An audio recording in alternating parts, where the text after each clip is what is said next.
Good afternoon. Following yesterday's descent into madness, you will be glad to hear we are resuming our normal schedule, in that we are returning to the triangle.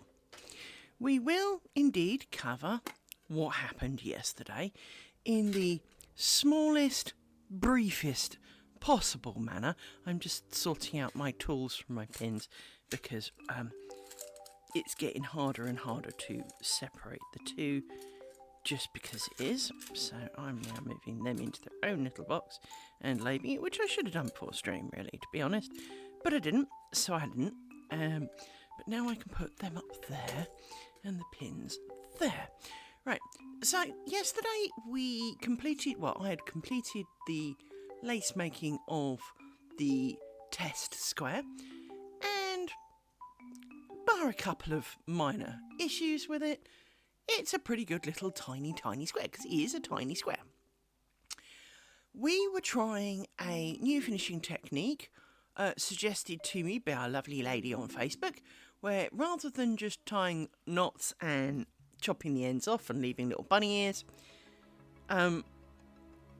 she said, sew the ends in. And I kind of went, well, I get that with knitting and crochet, but how do you succeed in doing that well with lace making? I feared it would make it look really bulky because, well, it is 90% whole, and obviously the delicate threads between are, well, exactly that, delicate threads in between. And so I feared that it would be bulky and horrible. What was horrible was the excessive amount of time it took. I did not do the whole square in it, even though I deliberately set out a square with each of the 3 stitch types on it so we could see how it went. I got through 2 and I couldn't take it.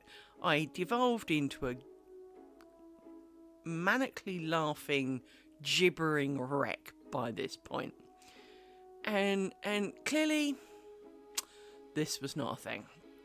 So, as we left it yesterday, I had chucked some PVA glue on because it's a thing. And today, the glue has dried. Now, we do then need to wash it at some point, which we have not done, but I thought I'd share with you where we left off yesterday. So here is where we left off yesterday. The reason this test triangle's there is because we put PVA glue. As you can see, if I fold this up, you can see it ripples.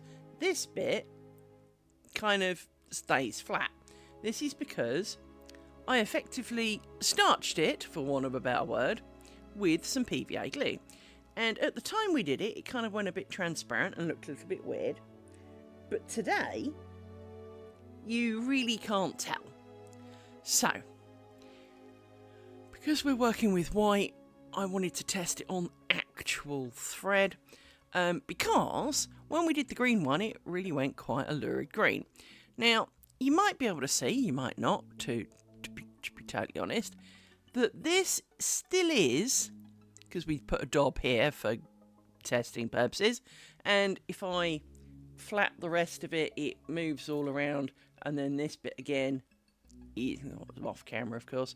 So if I flap this corner, it's very bendy, but if I do this side, as you'll see, it's starched. It does still show on this green very slightly, but what it could mean is now PVA glue is designed to be basically washable, so my fear would be that the PVA glue would just wash out.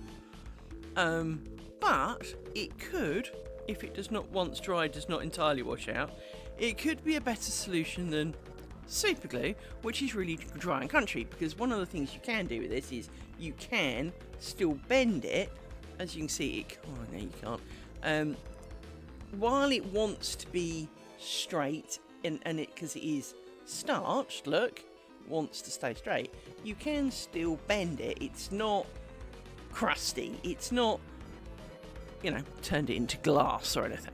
So from that point of view, PVA glue has some advantages in that you can still bend it and it doesn't crack. But this is the sewn-in corner, and both sides are as equal as the other. By the way, excuse the big kind of funky in the middle, which was where I'd finally lost my marbles. But the sewing of this tiny inch, which is probably all that it is, took 4.5 hours. So I'm not overly keen, because obviously if you compare it, this is the square and we only did this much. So that's 1, 2, 3. It would take 4 times as long. So that's easily 18 hours. No. Now, just no. My sanity devolved into madness after doing this section here, right? No. Now, I'm not saying it does not look better, because, well, fuck me on a stick, it really, really does. But I'm not sure my sanity can take that. So, while we will wash the PVA glue to see if, you know, it stands a bit of washing, because obviously at some point you need to wash a net curtain. Today, we are going to concentrate on the more soul-destroying aspect. Of course, actually making it. So, I need to turn my pillow so that it's the right way around. There we go. Now I'm sitting at this angle, but I don't want to trigger all the OCD people too much. But at the same time, haven't got a lot of choice.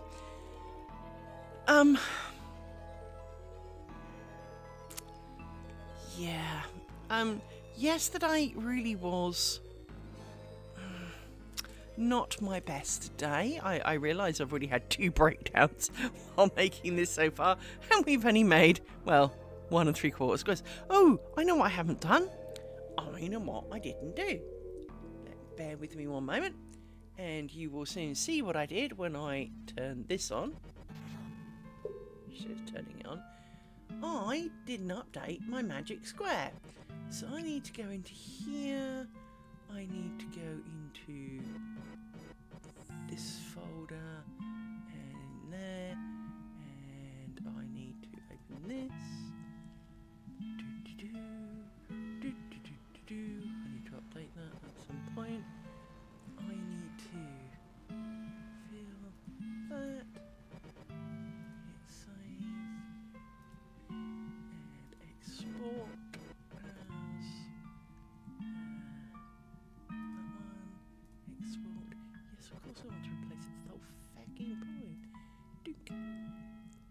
And now, ting! Now we have a representation of the fact that we are on the final straight in square number 2. So, as I left it, I have moved my cloths around a little bit so that I am lined up for this final triangle of number 2. We have to flip all of the bobbins. And really we need to push these pins down, but what I want to do is make sure none of the threads like this one are around a pin that it shouldn't be before I do it. So hence the pins are still up because, well, threads are stupid. So we can now push all of you down here. You are all safe and secure, although one of you looks a little loose. Now we take you, and why are you? That's because you are still round the wrong one. There we go. We take you and we put you over there. We take you and we put you over there. We check some more of these pins and bobbins and try and make sure that they are not. I need a pokey stick. Because, well, I need a pokey stick. Unhook you from around there.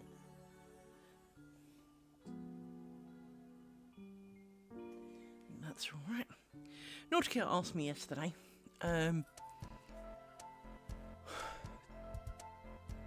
why don't you use a hook? Well, for very small things, a hook works. The biggest problem is that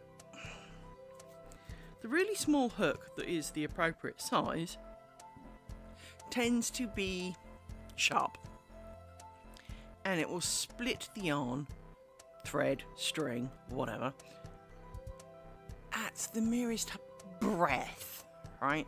And as a result, it wrecks your work, because once it's split your thread is then more vulnerable. It's just not a good plan. Split threads are a very bad thing.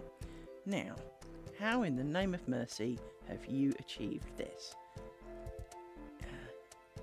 You are stuck in the spring. There you go. You go over there like that. And then you're all good. You look pretty good. So we will take you. Some of you have fallen out because you can. And we'll poke you back in, which means you're out of order, but there are worse things. You're now hooked around there. There we go. That's you. Because of course you've got to do them in reverse order, because that's the order you're going to use them. So you need to extract. That's alright, that's because it's from a rose ground. This can go over there like that.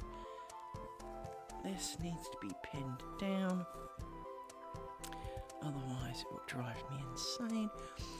I also discovered yesterday, as part of the experiment, I used the 0.5mm pins because, well, 0.5mm pins are made of distinctly sterner stuff and don't bend because you said the word pin.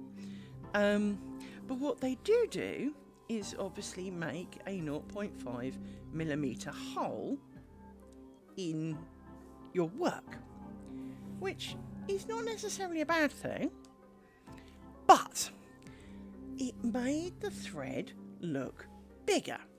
Now, that doesn't really make a lot of sense because, well, it doesn't make a lot of sense. So I'm just pinning down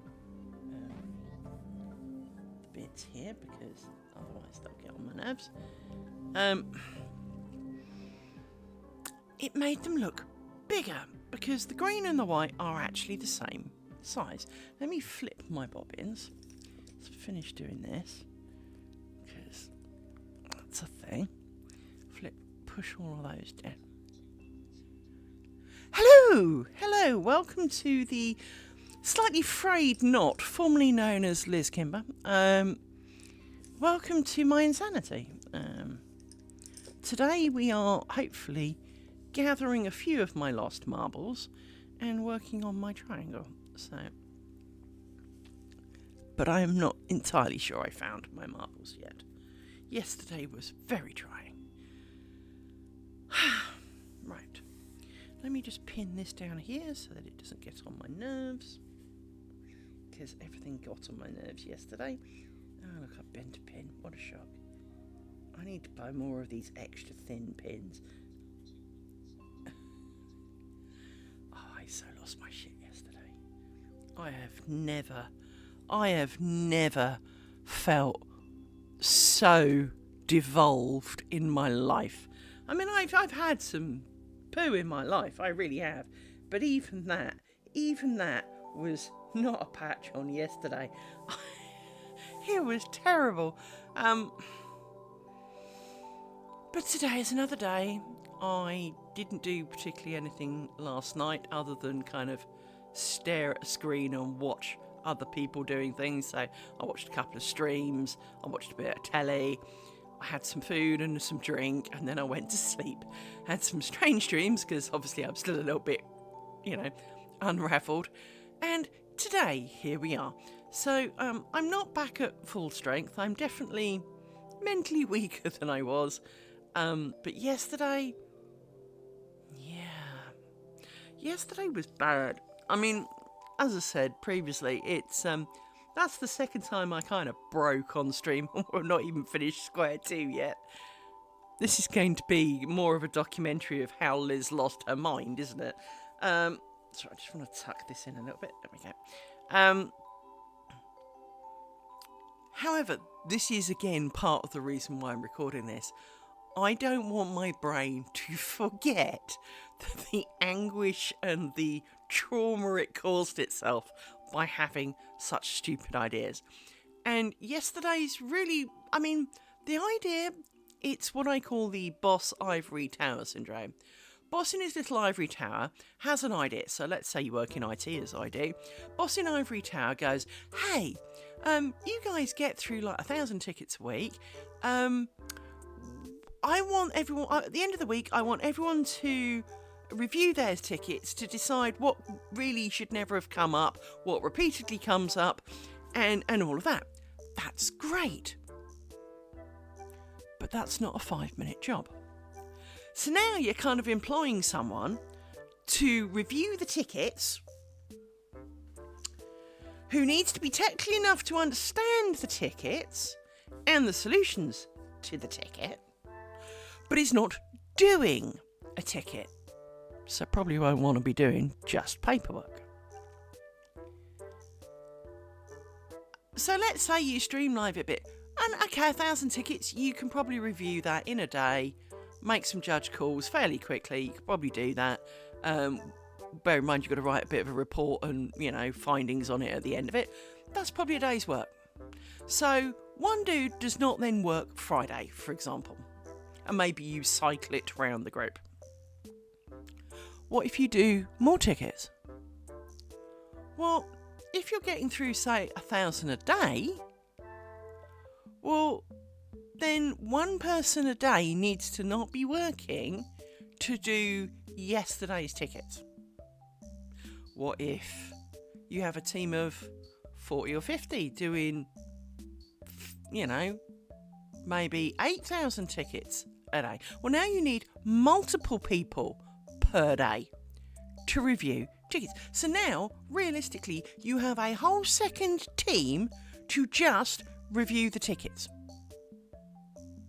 What do you actually gain from this? Knowledge that users are stupid. Hello, they're called users for a reason.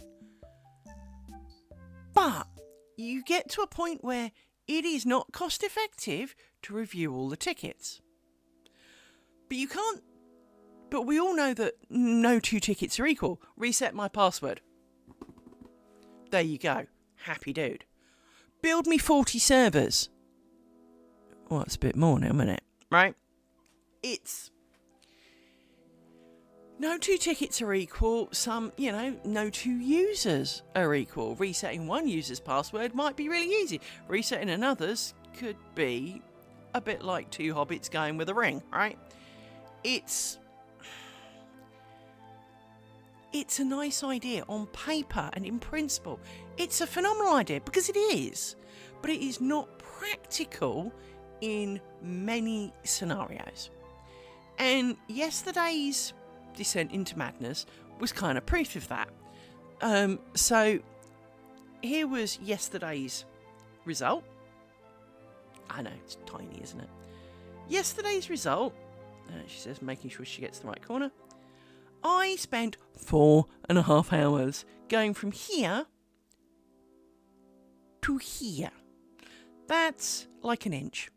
4.5 blessed hours. I said fuck it from the middle bit and just tied a great knot, as is eloquent by the huge bunny ear knot on the back that you can't really see, but there is a huge bunny ear knot on the back. Because I couldn't take it. I literally... I would have needed sectioning because I was really getting there. But the result is it does look nice. I'm not denying it looks nice. It does look better. But it doesn't look that much better. If I was making my net curtain for the Queen, this is the answer. And you pay some other bugger to do it. But that is the answer. But for Lizzie's upstairs that no one else is going to see, no. We won't be doing that. Now, there is a couple more bits of experiment going on here. So, for example, the reason this bit's a bit darker green here is because I put PVA glue on it as an alternative gluing substance for the knot, because frankly, knots suck and I hate knots and knots hate me. So, from that point of view, we are we have doubts of knots.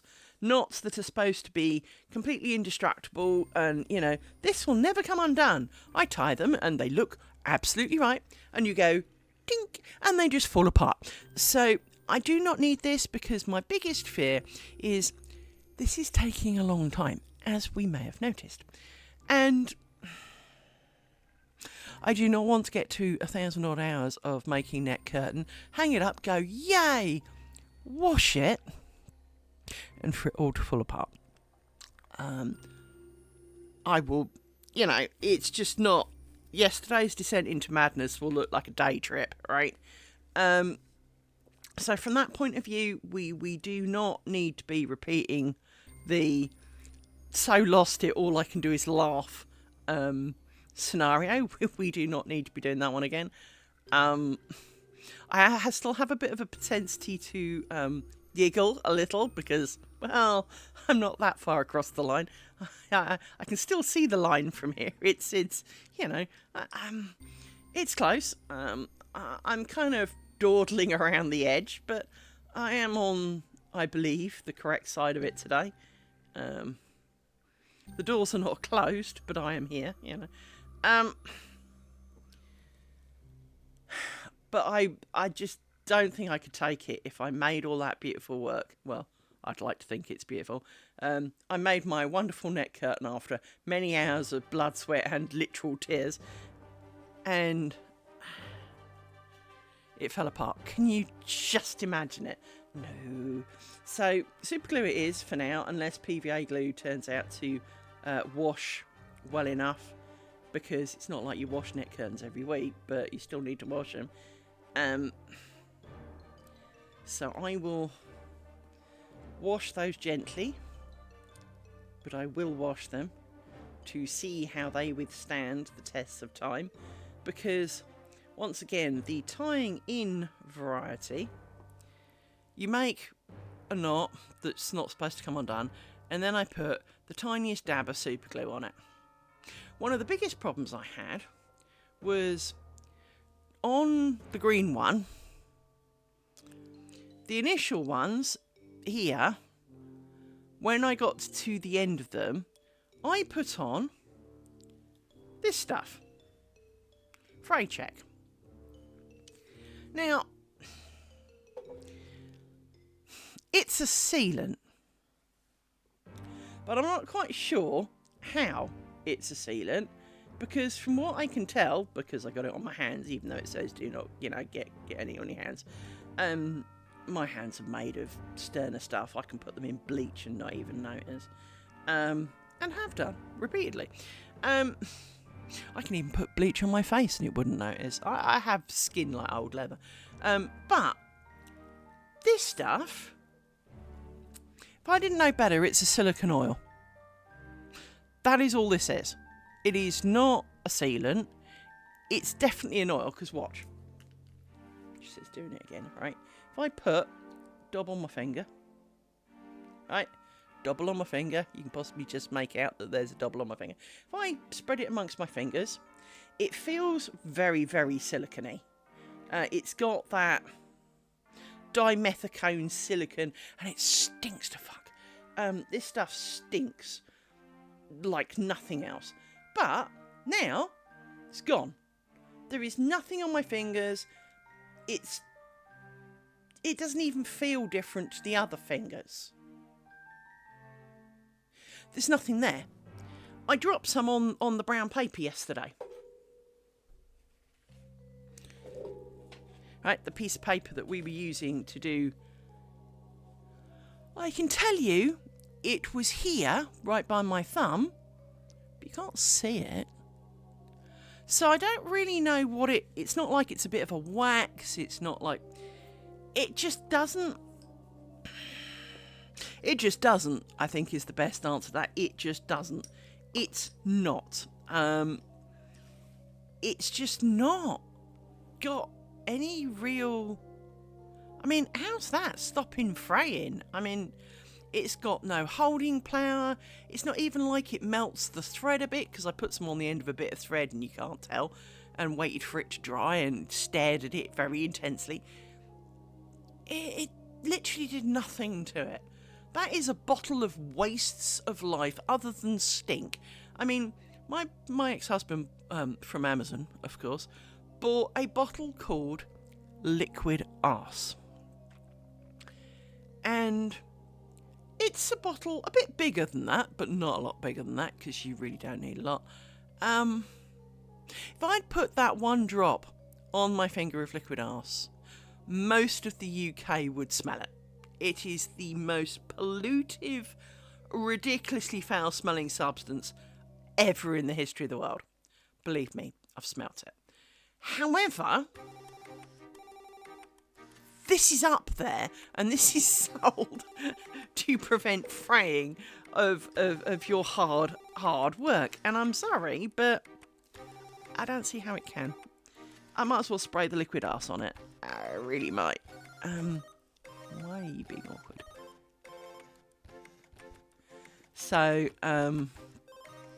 yeah, that is not a good plan. We will not be. We are not pleased with that. But today is a new day, and we're doing actual lace making today. So we feel better today because we're actually making something. And something that is worth making. As I said, I've just bent this pin. Not enough, but I did bend it. I felt it.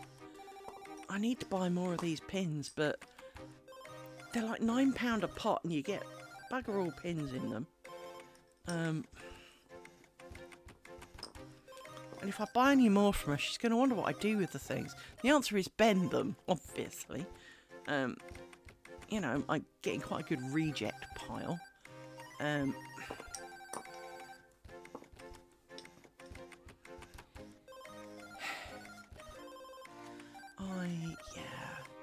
Yesterday was not a good day. I did do a little of my cross stitch this morning to try and, you know, appease the brain cells a little from their descent into madness. And I have bought a thing for my cross stitch, which I'll show you when I get to the end of this row. So, I bought a needle holder. So I now have a little magnetic needle holder. There's my needle here.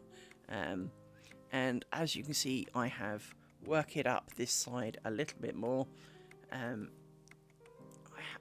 didn't do it last night because, frankly, no. But today I wanted to do something. I wanted to check my sanity a little, and small tiny stitches is a good place to check your sanity. Because after all, if I had been a sane human being, as my first cross stitch pattern, I would have picked a wider gauge. I would have picked crosses that I could see, with threads that are not infinitely small, and knotting and tangling and generally really annoying. I mean, they'd still tangle and annoy, but they'd be a bit bigger. You'd be able to find them. Because as it stands, those threads are nearly as thin as this, and it's like jumping out the frying pan into the fire, frankly. It's not really much of a sanity saver, but it is something that I can do that is different, and all that kind of stuff. So from that point of view, it is successful. From the sanity saving, not so much. Hence, obviously, yesterday, doing some of it was not going to be part of the plan. Come on. You do not go around those pins. Thank you.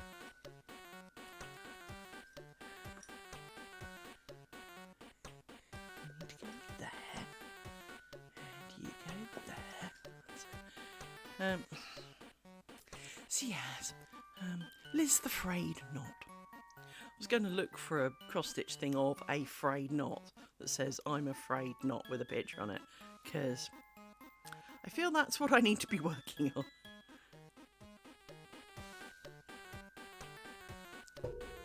So how's everyone today? I didn't do my usual pin message because, well, yesterday stupid OBS wouldn't let me.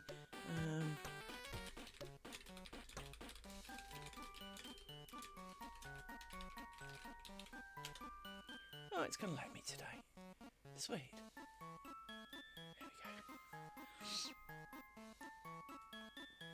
There we go. Right. Let me lengthen these because we're not working in the bottom of the universe now. The top of the triangle. And you just came off. I watched you. I watched you do that.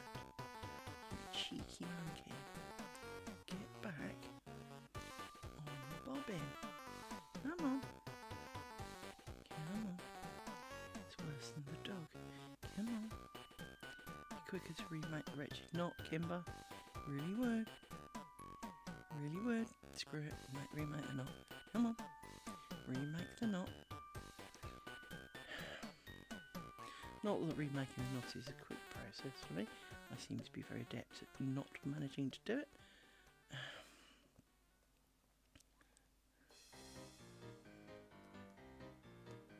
Like that. That's now too long because, of course, that's a thing. And you've just come off again. You little shit. Stop it. There we go. Close enough. Right. Oh.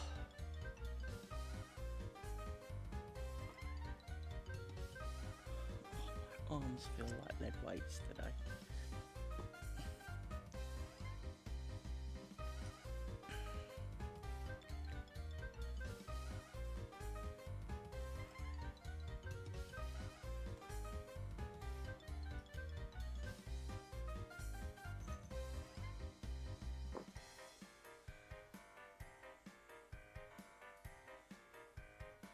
You also come off, but I've got to the point of not overly caring because it's just too much.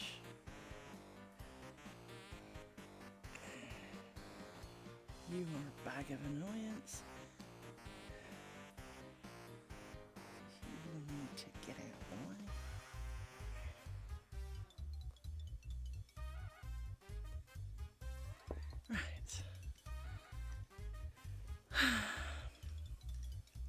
Where are we at? You seem wrong. I know you're not, but the problem with a lot of these is like this one, it looks like it comes from the middle pin. And well, of course, it shouldn't come from the middle pin, but maybe it should. Sometimes, because you don't do a lot of twists, it's not always caught by the next stitch, so you have to kind of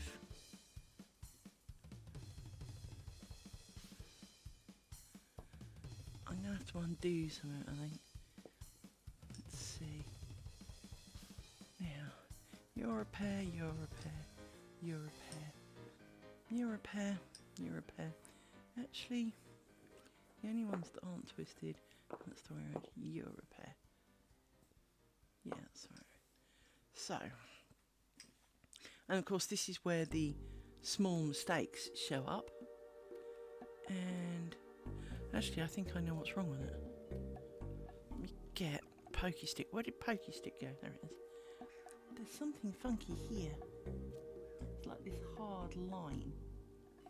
Because you, my friend, are around some bobbins and shouldn't be. That's why there's a line in it. Because you're all screwy. Now, you go there, you go there with that one. There's still a line. There's a great big hard line here. As there's another bobbin that's played mate with the pins. You see, this is the problem with pins. They're out there to this is why I lose sanity, people.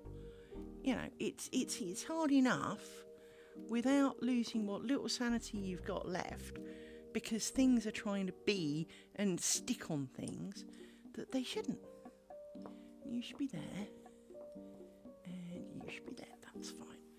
And you lot, you've come off, of course, because you're in the... Well, they are trying to make new friends, and I kind of get that. And once again, my back is beginning to hurt because I am facing this way, but over there, because there's a dog down here. These dogs will be the death of me. I will end up hospitalised because of dogs. I mean, let's face it. I spent, quite a lot of time yesterday moaning about my knee because I was leaning forward a lot. I tend to put my right knee up so that when I lean forward, I feel strong. Whereas if my right leg is extended, I feel like I'm slipping off the edge of the couch. I'm, of course, not slipping. Nothing my weight slips, right? But, the story of the bust knee. The right one, which is the one that hurt a lot yesterday, I hurt in a fairly socially acceptable manner of accident, which was that I was at my karate class and one of my little younger friends said, Liz, can you do this? And did the lotus position.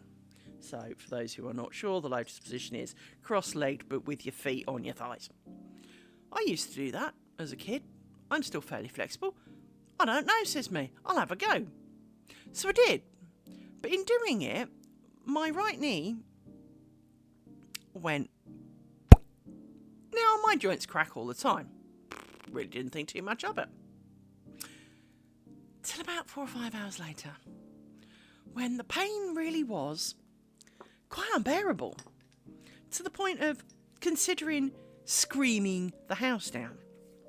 So I drove myself to A&E, as you do, because I live alone, and it's not like you can, wake up your other half and say, I need to go to A&E. So I took myself to A&E, and I waited far too long. And the nice people did an x-ray of my knee. Well, I clearly hadn't broken it, but they did an x-ray of my knee and decided that I needed to attend the knee clinic. A month later, I attend the knee clinic. Still can't walk on it at this point. The knee clinic people do some stuff, and a couple of months after that, they do an MRI of it. And I finally meet with the doctor as to what they're going to do to fix it, because it's been a few months by this point. And the doctor goes, right, well, basically, you've ripped the ligament off the outside of your knee. We're going to have to do an operation where we chop open the other side of your knee, steal a bit of stuff from that side, then open up the side that you've damaged, and we'll make you a new bit. Okay, says me. I'm kind of down for that, if that will fix it. Let's do this. And they went, right, well, that'll be about 6 months. I can't. And so I went, okay, phoned up work, because we have health insurance, and went, this is what my doctor's told me. This is what they've told me is the solution. Any chance I can go private? And they went, oh, yes, madam. It's the same dude. So I made an appointment with same dude under private terms. And, oh, yes, madam, we can do it in a couple of weeks. Okay. Couple of weeks came round. I've not slept for a week because there's an operation coming up. And I'm a big needle phobe and I'm really not looking forward to it. because they've said to me I will wake up in a full body cast, and they were not joking. They were not trying to make me laugh. They actually meant it. And I was just, and then it would be like another 6 to 8 weeks, and then we can start teaching you to walk, right? It was going to be a long, arduous thing, and I was kind of not looking forward to it. Anyway, the Saturday arrives. I get a lift to the hospital. He comes along and he has to ask me which knee it is. And it was kind of like, it's this one. No. Seriously, you've got the notes in front of you and you don't know which knee it is. Oh, holy shit. This is not helping my nerves at all. I go down.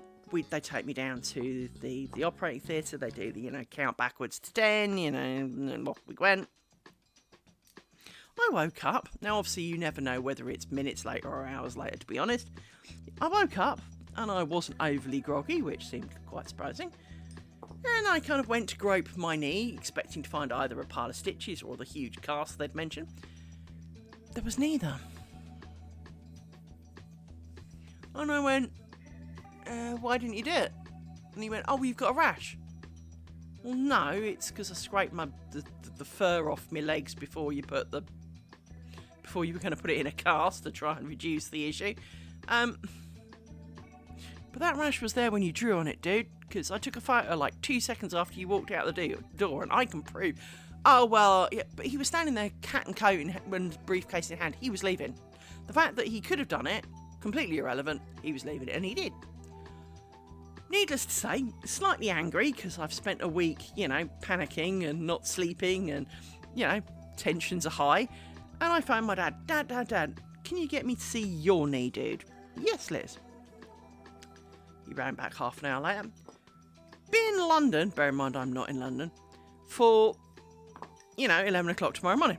Okay, so, drove me to London, arrived at my dad's.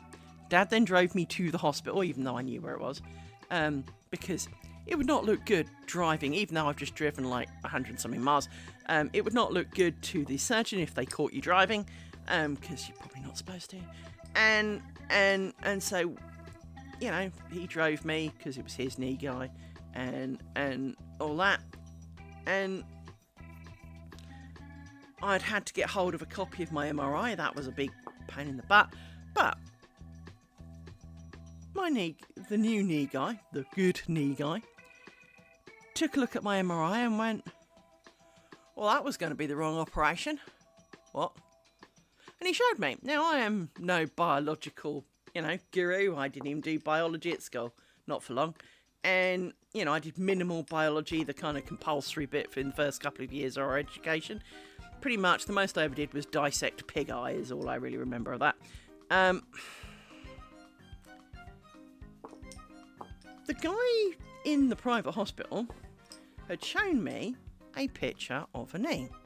And in the picture of the knee, he could point at the ligament that was curled up at the bottom around my knee. And I had accepted this because he's showing me a picture of a knee with the ligament curled up in it. It was clearly, and it was really quite clear that it looked like a worm, right? It was clearly not a happy thing. It was, it's not, if that's supposed to be holding your knee together, well, clearly it's snapped and there it is. Even I could tell that.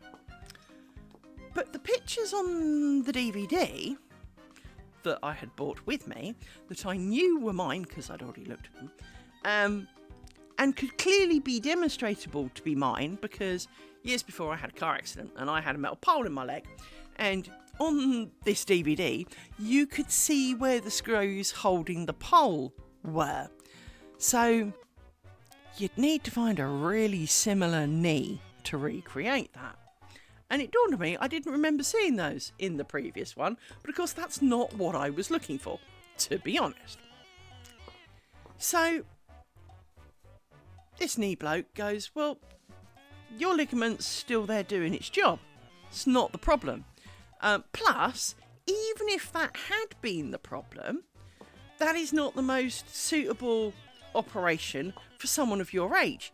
You're young, you're active. Now, the new knee guy does lots of operations on, semi-famous people, like prima ballerinas and footballers and, he deals with sports, higher end sports people.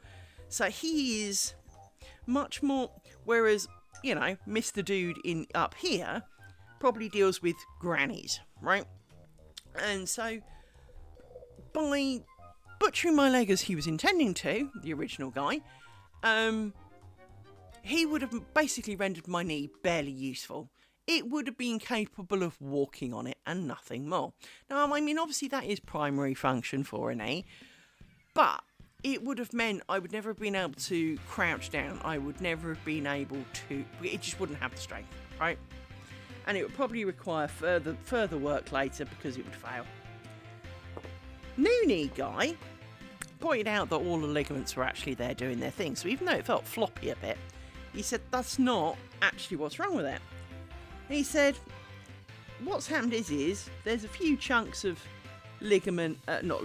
cartilage and stuff that have cracked off and are now in your knee joint like little tiny bits of grit. And I kind of went, okay. And he went, I'm on holiday for 10 days. He does this a lot. He spends most of his time on holiday, but then he is stupidly rich and really good at his job. So, but I'm on holiday for 10 days.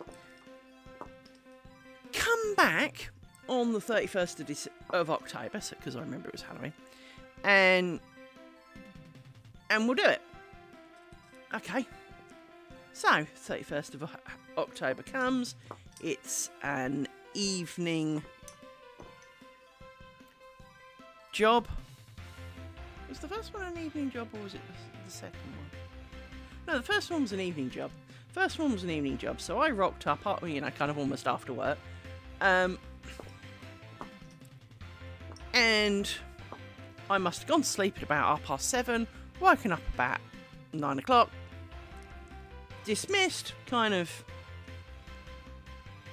10 o'clock-ish. I was driving home at midnight. Literally having kind of woken up, and he said, right, stand up, how does it feel? It already felt so much better. And I didn't do a karate kick, but I did the kind of actions of a karate kick, so I didn't do decent effort behind it. And he went, you will not be doing that again. And I went, okay. You will not do that for at least another 6 months. Okay. So I couldn't do karate for a bit.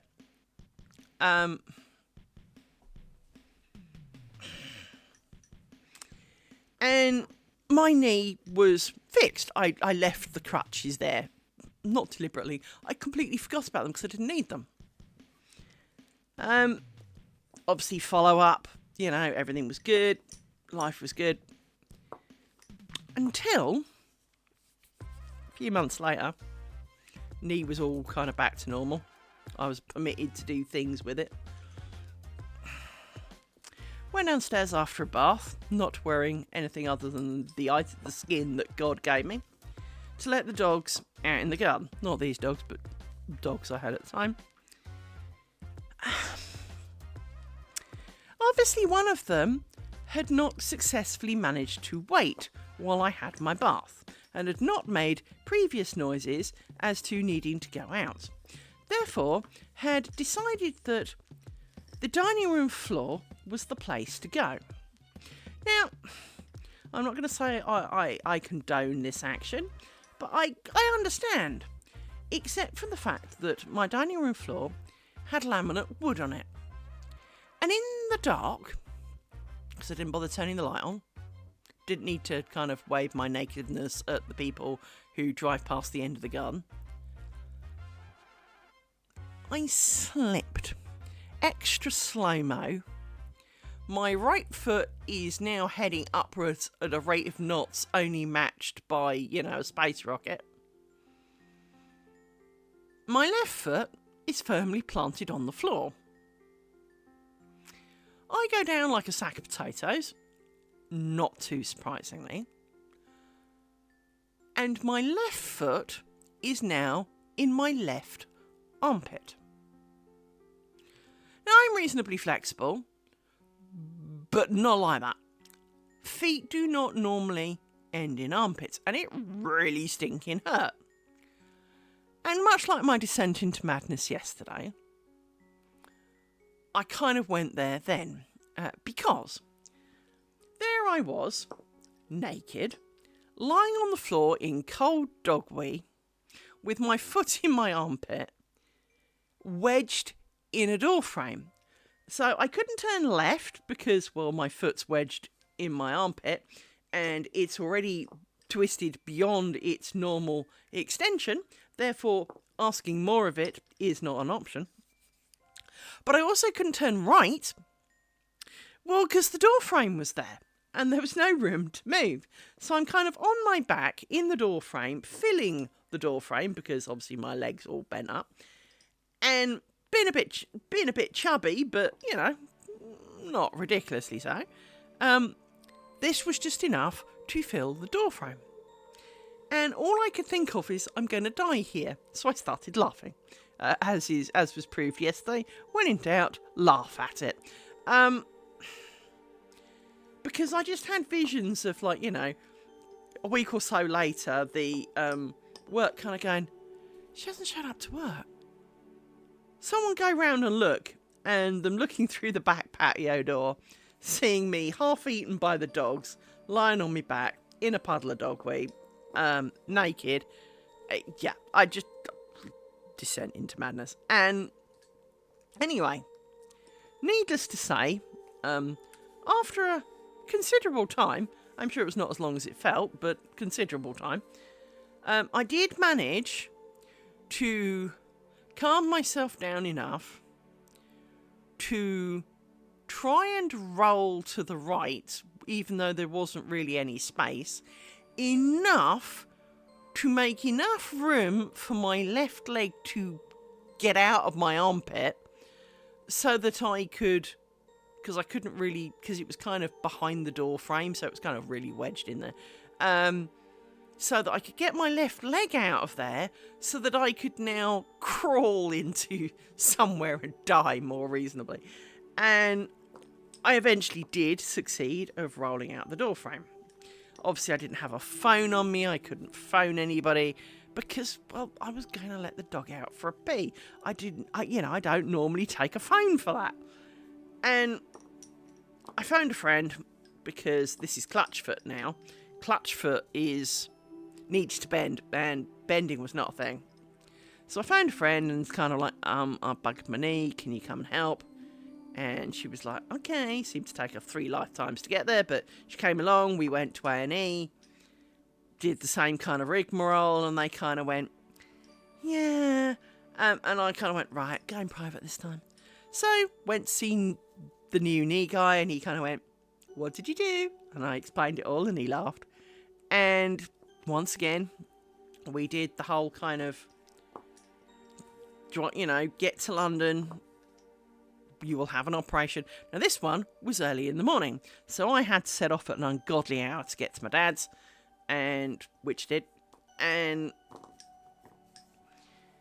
he then drove me to the hospital in Watford, and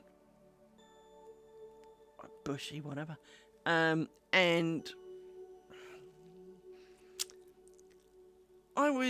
I'd gone home around about lunchtime, 1 o'clock in the afternoon, needed to drive home. Now, you're not supposed to drive home the same day. I got told off the first time because my argument was I didn't. I waited till after midnight. It's the next day. But of course, they mean within 24 hours, right? And I know that. I'm not stupid. But I also had the very sensible idea, because obviously it is likely to swell and be a little bit angry that it's had things poked at it. You can't drive if it's turned into, a troll leg and it's 6 times the size and won't fit in your trousers, right? You need to be home before that happens. And I can't teleport, so clearly that was a thing. So I hired an automatic car so that I didn't have to worry about Clutchfoot. And I'd driven down and I drove home, and I was a little bit tired this time round, probably because I got up stupidly early. And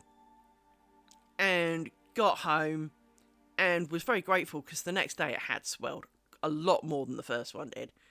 And it was kind of like, you drove home, didn't you? Yes.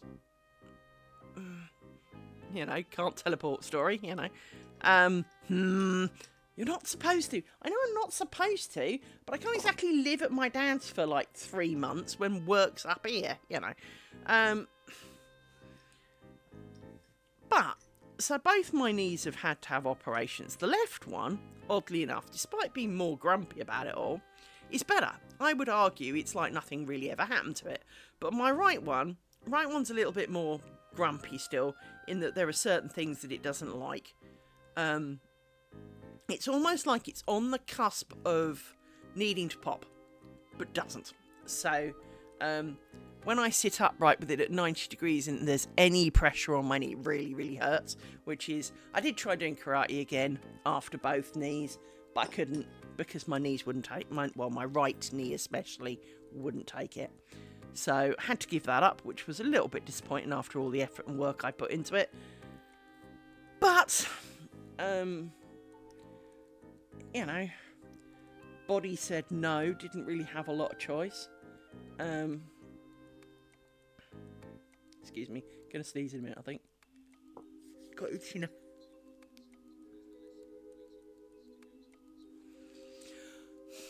And I think that is part of it, is that by waiting and having some grit going round in your knee, even if they removed all the grit, the damage from the grit grinding around got done anyway. And you're right, that's probably kind of where it's at.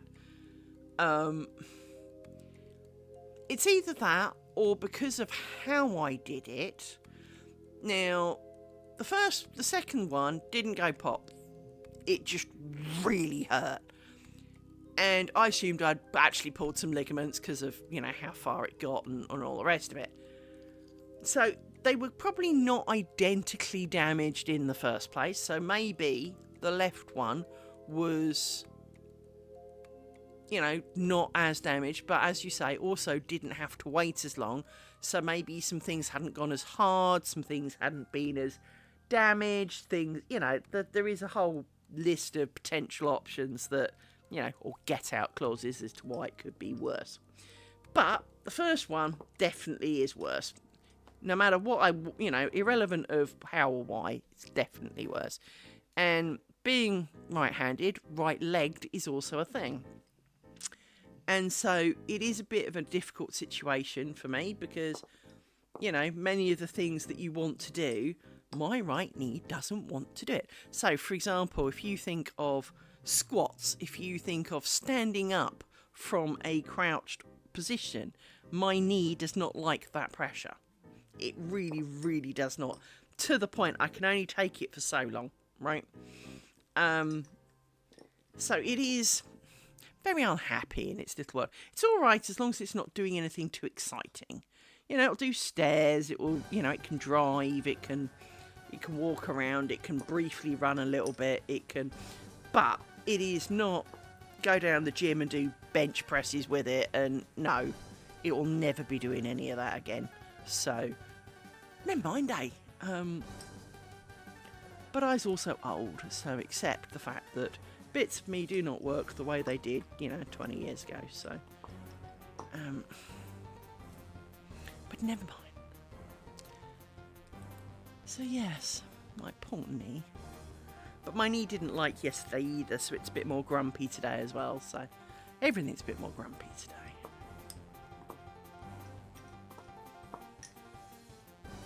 But never mind.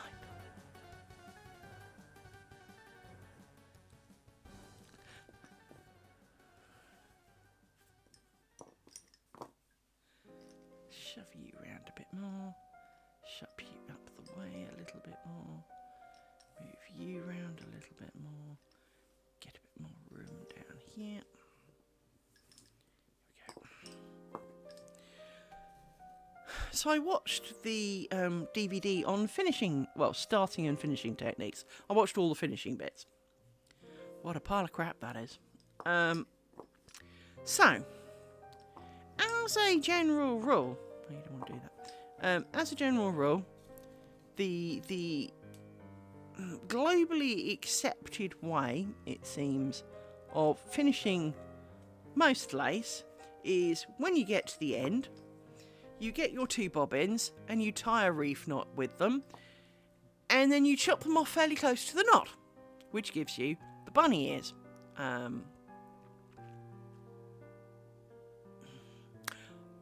As I said though, I have issues with knots in that I don't believe they won't come undone. Mainly because most of mine seem to, even the ones that say they won't. And it's not that I've done them wrong either. I just have a knack, right? And so, hence the dobs of glue to try and kind of like, you will not be coming undone. So I am kind of disappointed because I waited like 6 weeks for those stupid things to get here. And there are other DVDs and there is interesting information on them. But on the starting and finishing techniques, there were 4 starts and 4 finishes.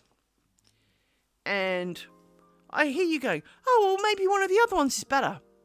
No. So, if you think of a bookmark, I'm going to use my square as an example. So a bookmark has, say, a pointed end to it. Finishing technique number 1. All the bobbins that come out of these side pieces, because you stop using them, a bit like these are now, right? Wait till you get to the bottom, plait along this line, and then do a big plait coming out the bottom.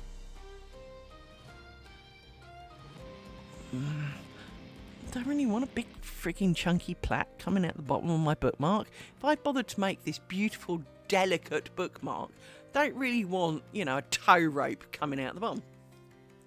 Okay, maybe number 2. Number 2, exact same thing.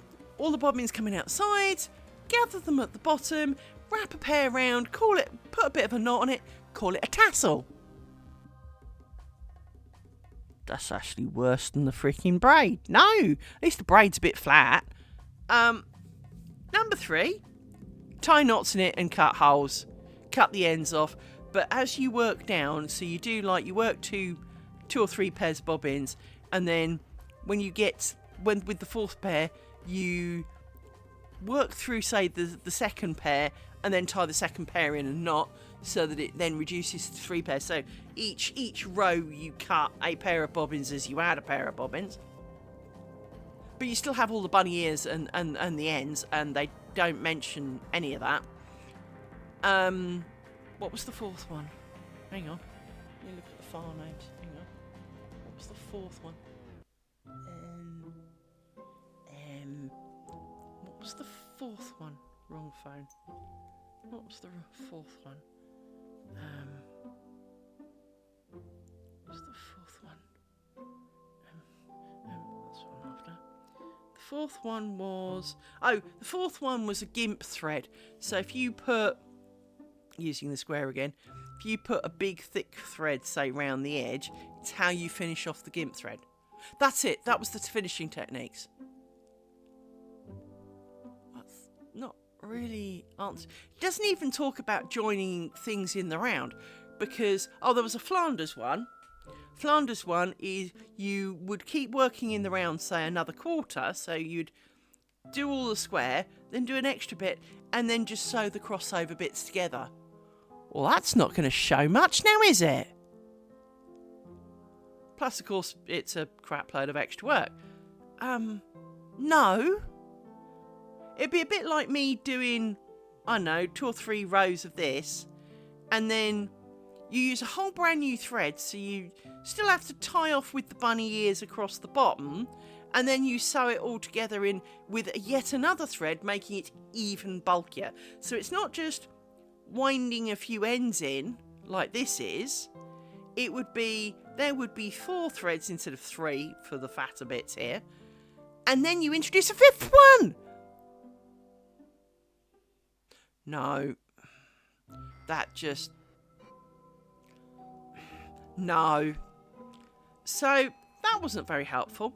That DVD is not the hope that I had for it, which was somewhat disappointing because that's what I did last night. And it's surprising how many DVD to file makers, so DVD ripping for those who understand. It's free, except it isn't. The first one I downloaded, free downloaded. moment you run it, please pay nearly $400. I'm sorry, what part of that is free, asshole?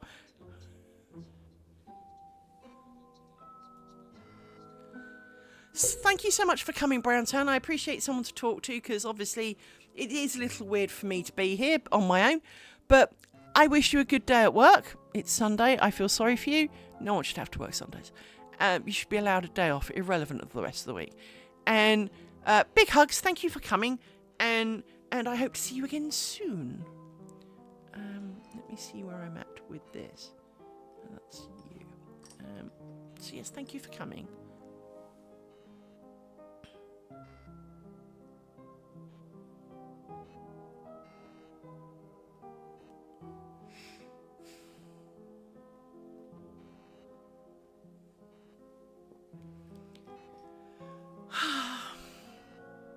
Never mind. My sanity is still definitely a frayed nut. I definitely need to find that as a meme somewhere. Someone must have a picture of a very frayed knot as a cross-stitch thing I can do. I feel desperate need to own this now. I could always make one, I suppose. I know how to make one, I just can't draw. That's the only difference. I can't even do stick men. I am so terribly bad at drawing. And if you don't believe me, have a watch of my earlier YouTube videos. They're about me trying to draw. And I discovered the only thing I could draw were mandalas, and that was because a particular paint program has a mandala option in it. Other than that, I can't draw.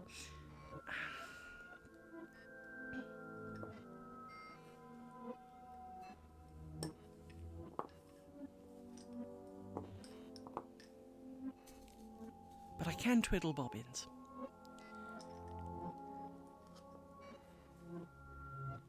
You've just come off. I felt you. You're mean. Stop it.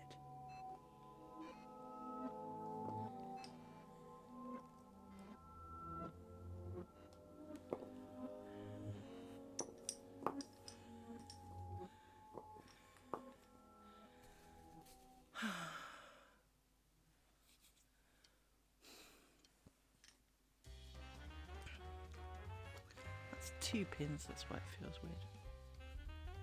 Yes, I probably should order some more of these stupid thin pins.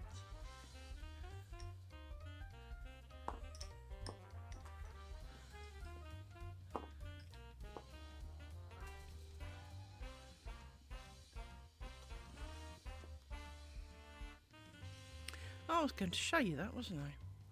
Make a bit of a gap. So, difference between these 2 bits of lace, really, is that the green one was made with slightly bigger pins. Let me chunk down and over a bit, down a bit more. That's as far as it goes, of course it is. I was trying to keep it on a dark bit of cloth. But if you look here and compare it to its friend over here, it makes, in my eyes, I mean, you really would think 0.1 of a millimetre really wouldn't boil down to very much, and that even just the slightest bit of movement would kind of equal it all out. Doesn't seem to, which is kind of weird. And I can't decide if the marginal difference, because it is really marginal, but it is a difference, it's worth it. So, I mean, let's compare actually. There's a reason why I've moved it so that this is now these 2 against each other. It's because that one's got PVA glue on it, so that one's been frigged with a little bit. This is au naturel, right?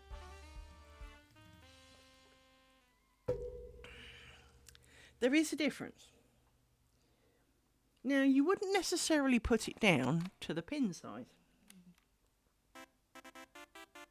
but it makes the holes look bigger. but they're not bigger. If anything, they should be smaller. But the ones on the right look smaller.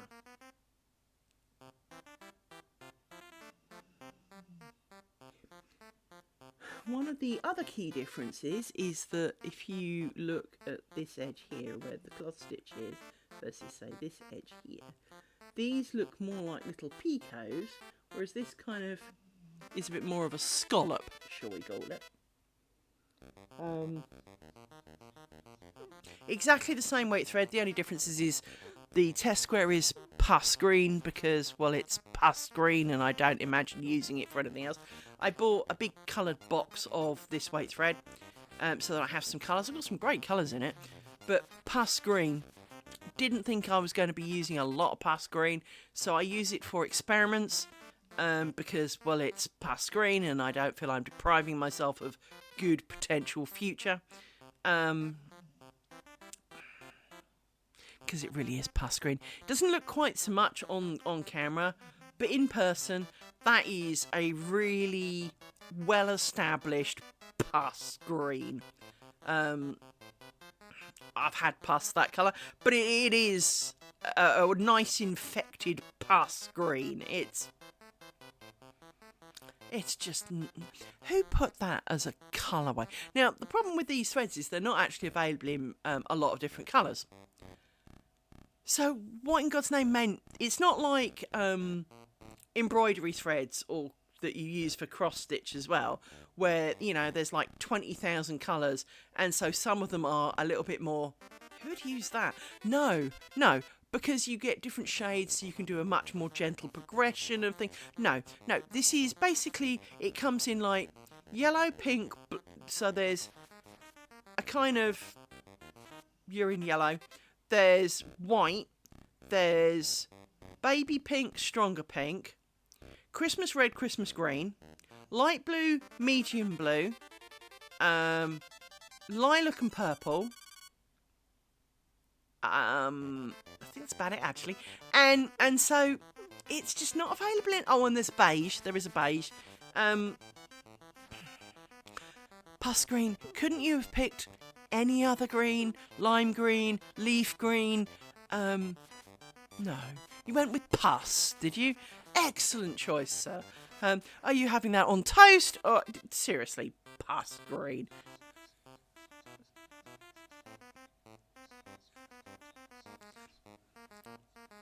And I've seen it with knitting as well, and it is actually really infuriating because, like I'm sure as you've found, with you know, when the now it might be that it's not necessarily the dye that's made it thicker, but just the fact that that batch of thread that they used to dye it that colour was, you know, 3 atoms thicker or whatever it is.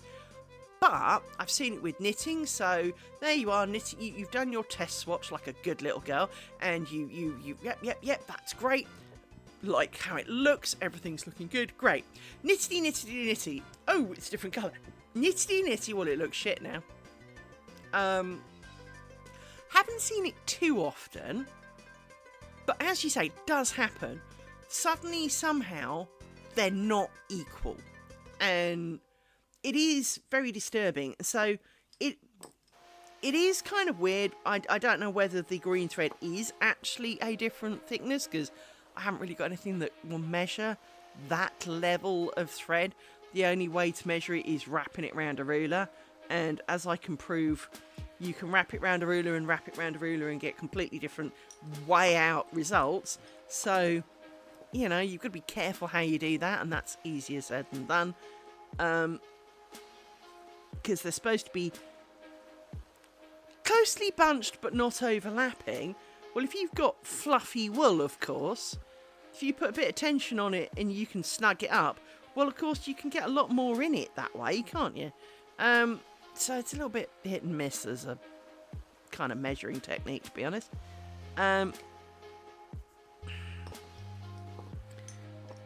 So I don't know. I don't know whether it is actually slightly thicker, but then that wouldn't explain why it looks thicker, but the holes seem bigger. because if it was thicker, you'd expect the holes to be smaller, because there'd be more thread round the hole.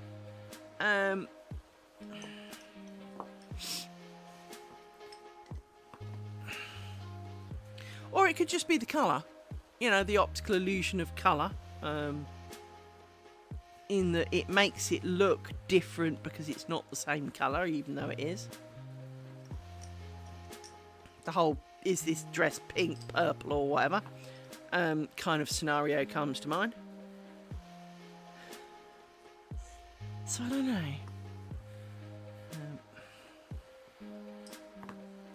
I mean, part of me really does want to change to the bigger pins because A, I've got a crap load of them, but B, they really don't bend. I mean, here is my pin of distribution from yesterday. Right, actually, let me zoom back out because, of course, you can't see shit.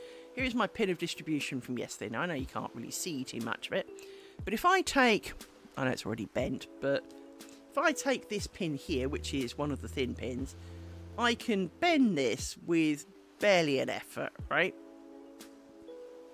If I take pin of distribution and put the same pressure on it, I mean, it looks to bend, but then it kind of pings back to where it came from. The 0.1 of a millimetre matters, dudes. The reason that is pin of distribution is, this is the fatter pin, but I discovered it has, oh, that's typical. Yesterday, it's got a slightly blunt tip to it, and it didn't want to go in my cushion. So that was a source of frustration, as tunk, ow, because of course I pushed it quite hard with my picked my finger, and it went, no, not going in.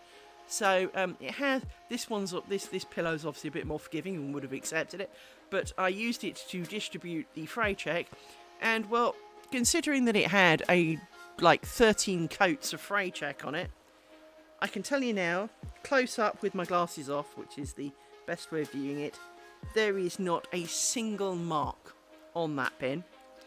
I would have to get a microscope out, and I bet I still wouldn't find a single mark on that, and I don't own a microscope. Don't really have the call for them. Had one as a child. Found it fascinating as a child, but it was more the looking at the random slides provided rather than doing anything, you know, intellectual with it.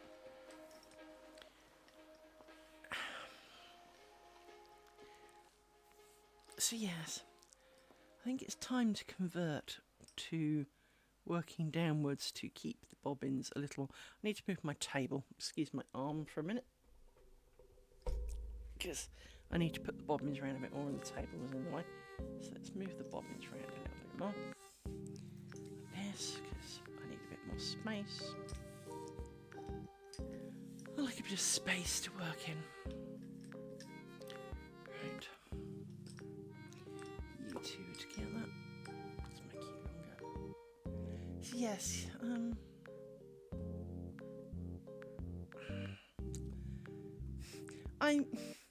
I'm kind of disappointed that it took my sanity and that long yesterday. As I said, it is a better finish. I'm not going to argue it does not give a better finish, because I'd be a liar. But for the amount of time it took, it's not worth it. Not for this. As I said, if I was doing this for the Queen or something, you know, or someone was paying me a shit ton of money to do this, and I'm talking not the £1 an hour kind of stuff, because bear in mind, I've worked out that this is nearly 1,000 hours worth of thing to make my neck curtain, right? So even £1 an hour, it's £1,000 for one neck curtain of basically, you know, 0.5 metre by a metre, give or take a little bit. May need to take, but you know. So for that amount of stuff, I can't imagine any sane human being paying £1,000, but that's only £1 an hour, right? So, with that in mind, I do not need to spend the best part of, you know, kind of 16, 17 hours per square sewing the ends in, and extending that by a couple of weeks. Just not. No. I mean, let's face it, I usually do a couple of hours stream each day during the week. So, on that principle, if let's say I do 3 or 4 hours at the weekend. Each week kind of constitutes down to, I don't know, 18 hours. So it would take a week per square just to finish them off. I can do quarter of a square, roughly, sometimes, in a week. So, is that really what I want? And why does this look wrong? Because it is wrong, because you're a douchebag. Because you're stupid. You did the right thing, but you did it with the wrong bobbins. I need to do it with these bobbins. Now it's in the right place. There we go. Let's go downwards. So yes, my other concern is how strong is it? Because it doesn't really involve knots. It's kind of therefore somewhat reliant upon itself. And I don't need you actually. Just yet. You can stay over there. I just need to feel that it's going to last, that it's not going to pull out, so that if I get this and I'm a bit more rough with it, because, you know, simulating a bit of a life, so I give it a good rub, and you can see ends have already come out here. I don't want that to happen, because the last thing you want to do is wash it or hang it up and under its own weight for it to fall apart. That would be just I need it to stay together. I don't care how. You know, if I have to dip the whole chuffing thing in super glue, I'd rather do that and you know, let it dry out flat and have it as a super concrete bit of lace that you kind of tack onto the window than drape on a thing. But I'd rather do that almost than run the risk of it falling apart, because after all that effort, no. Yesterday was bad enough, you know. But as I say, if someone was paying, you know, £10,000-20,000 for me to make one, sure, I'd do it proper. And book myself, you know, weekend stays in the funny farm. But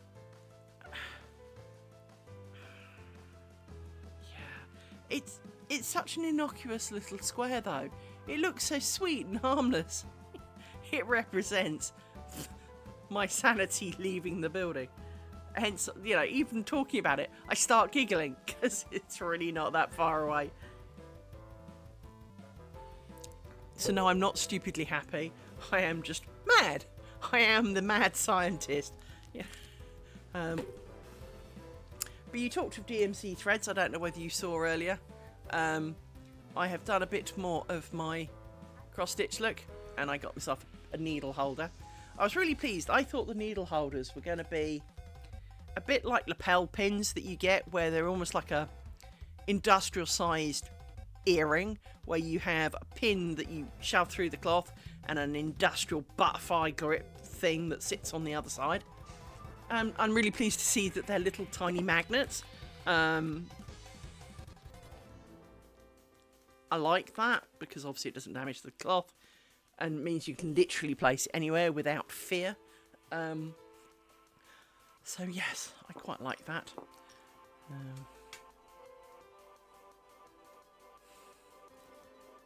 I did some of that this morning to test how my sanity was doing, and I felt that my sanity passed the test, that I could at least do a bit of this, because obviously I want to do this. I want to get to a point where I can see my vision forming, right?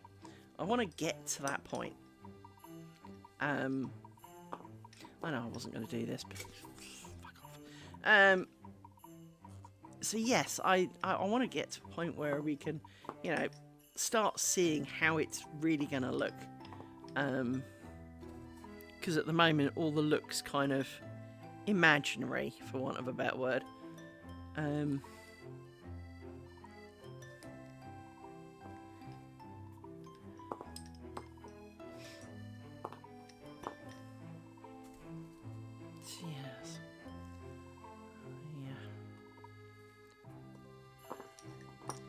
think we're most likely sticking with the old knot and super glue, to be honest. Super glue is not ideal. You can see it, especially when you know what you're looking for. But it should last.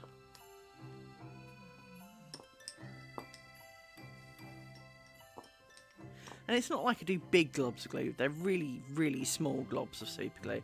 But it just means that the back and it feels a bit crunchy under your hand.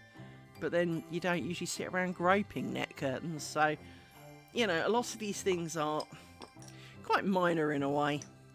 And while it does look good, definitely not going to dispute that. I mean, sewing ends, if you watch the end of square number 1, sewing ends is a slow enough process as it is. 4.5 hours for an inch, dude. No, this is not a viable method. It's a bit like trying to decorate your house in pointillism. You know, it's... Yes, you can. But... is it worth it? And my answer has to be right now, no. I did consider, or I am considering still semi in there as an option, in that doing it for the ground sections, I mean, don't get me wrong, that is 3/4 of it, but doing it for the ground sections where the ground sections would show most with the bunny ears, is a thought. And then for the cloth stitch and the raised ground, just sticking with traditional bunny ears because, well, they're hidden behind other things, so screw it. But doing a proper job with the ground is probably the more correct answer. But as I said, I'm not sure my sanity can take that level of crap right now. Certainly not at the moment. And obviously I've only got to the end of this triangle before I need to have decided. So, now, to be fair, there are 4 corners of the net curtain where slightly more, let's call them, funky levels of work can be found. Because obviously your eyes is naturally drawn towards the middle of a net curtain. You don't really look at the edges quite so much. So if the diagonals kind of almost show like a dart even in the corners, is it really that bad? Probably not. But it's the rest of them that you got to think about, especially in the middle. And especially if we are considering changing what is in the middle so that it doesn't have the square and the rose ground pattern in it, well, then it might become even more important. But then I'm not sure. I really don't think that if I made some plain ground squares, for want of a better description, for the middle, so that the kind of squares and rose ground form a border around the curtain, which I think would look quite pretty,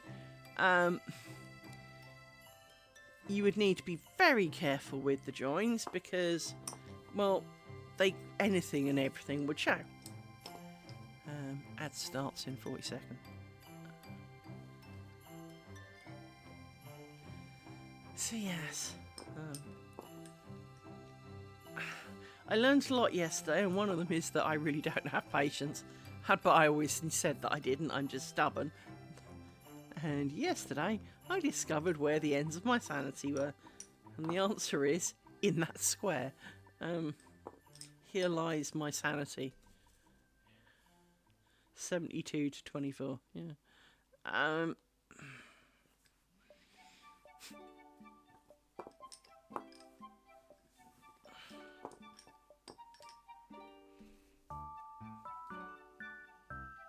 Ad starting.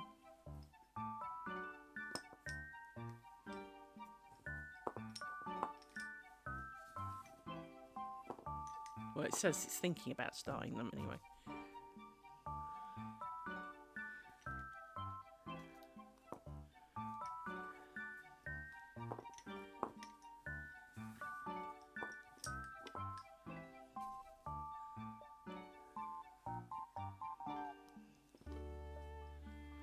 So out of interest then, as someone who works with DMC threads, I have some questions for you.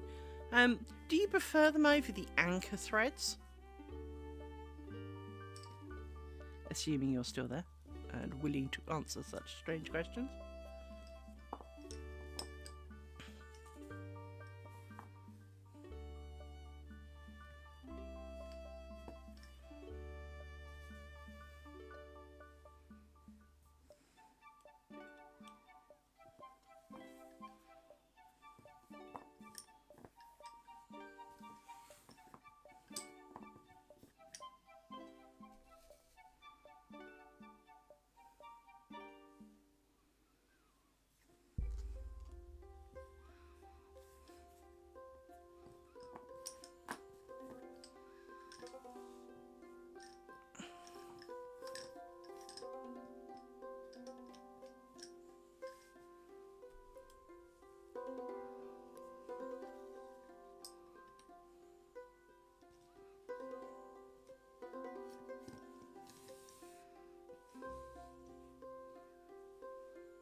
So how's everyone else doing for Sunday? We've all got work tomorrow. Joy, joy, joy.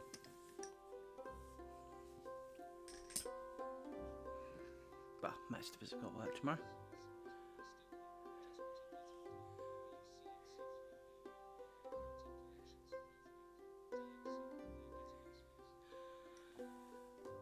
Well, I recently heard that excuse my bad pronunciation, but the Zygarde Ada cloth, basically the one that everybody likes, one that starts with Z and it's German looking. I'm sure it's Zygarde. I'd have to look up the name of it again now. Hang on. Amazon lists, because I marked some for. I know it's German. I mean, I recognise it's German. I was just trying to remember what it's called. And even though oh, there we go. Yeah, Zygarde. I'd go with Zygarde. The Zweigart, possibly more accurately, Zweigart. I'd ask a German. Apparently that's going to get super more expensive too. And it's like, congratulations, Liz. You've ignored cross-stitch for like 50 years of your life, and now you've decided to get into it. It's getting expensive. Well, fucking cheers. I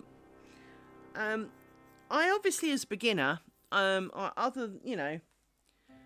these are, she says, trying to remember. It does tell me. Hang on.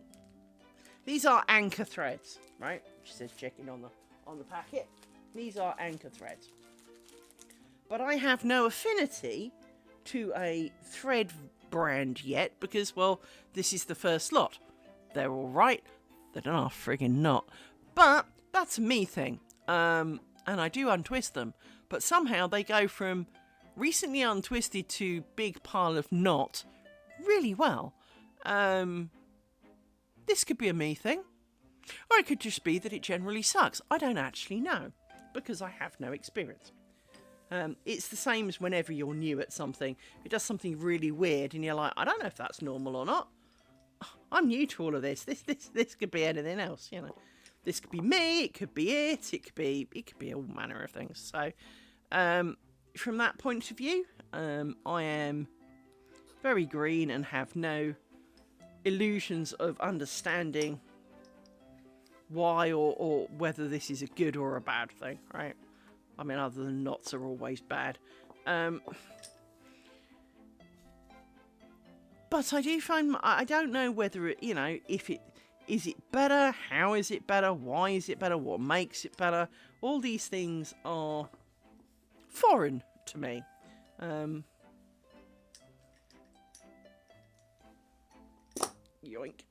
Let's put you over here and try and only pull out the ones that we want for the moment.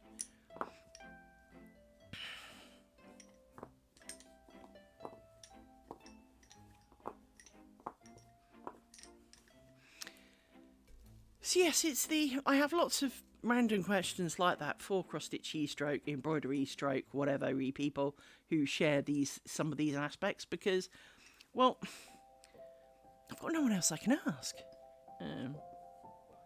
I don't really want to, and it's like, oh, well, you can join your guild. No, I don't. No.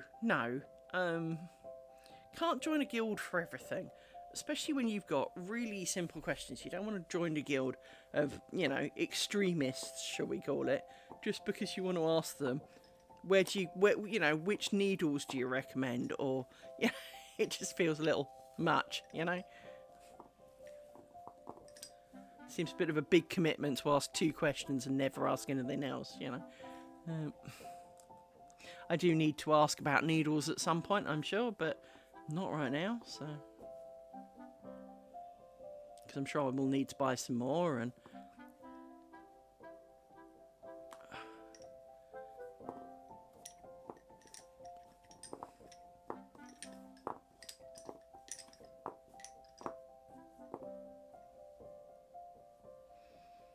But the one I've got is perfectly good at the moment.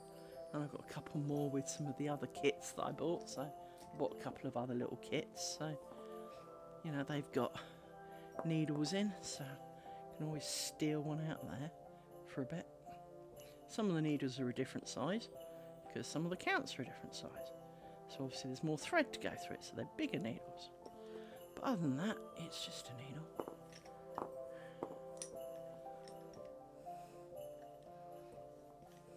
Noticed that cross-stitch needles don't tend to be overly sharp. This is a good thing because I'm very adept at stabbing myself, as we know with my pins. So from that point of view, I have no problem with it not being sharp. No, stay in the thing. It's because you're a bit short. Yes, I know.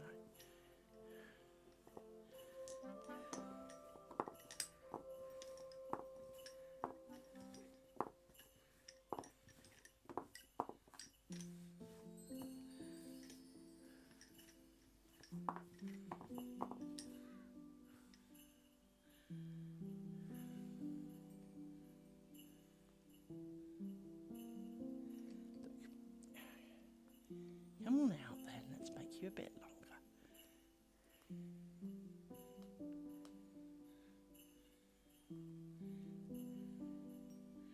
There you go, now you're longer.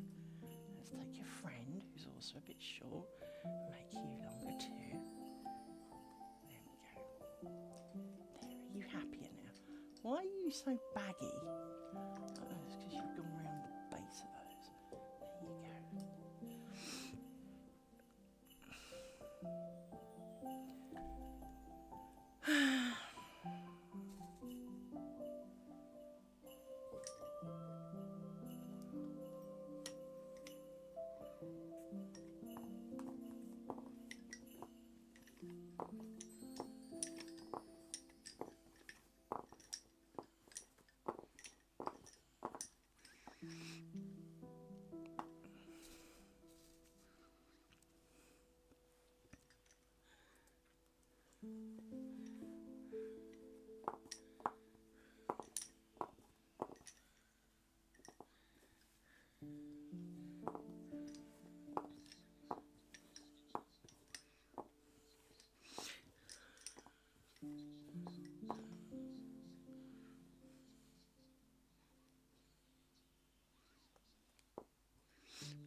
Yeah, I think that's one of the big differences between embroidery and cross-stitch. While cross-stitch can be done technically on any cloth, because you can always skip over 3, 4, 5 threads. Generally they don't. They have like their grid in effect already done for them, and they might occasionally skip over 1, but that'll be it, right? So if you buy, I don't know, 24 count, they might skip over 2 and call it 12, right? Whereas obviously normal cloth isn't quite so pronounced. Because if you actually look at how even this tiny count stuff is made, each thread is actually each warp and weft that you see, well, you can't really see from there, but each warp and weft you have on here is actually made of 2 threads in parallel. It's more of a basket stitch, in, if I want of a better word, to use the correct term for it. It's not really a plain weave. And so, again, from that point of view, is that, I mean, obviously, if I was to do cross stitch on some of my home weaving, that's the word I'm after, that would be quite easy because I tend to use bigger threads. So, if I've got 20 ends to the inch, that's a 10 count. It's really that simple. But you do find yourself kind of going, I know that this Zygarde stuff really is kind of like deemed to be the dog's doodahs with it, and that's what this canvas is for this. So I'm not going to disagree because I do like it, or at least I like working on it, at least thinking of it that way. I'm finding it easy enough despite the few stitches to the inch. The many stitches to the inch. I am finding it reasonable to work on. I'm not splitting threads. I'm not missing holes. I'm finding them easy enough to find. It is fairly pleasant to work with from that point of view.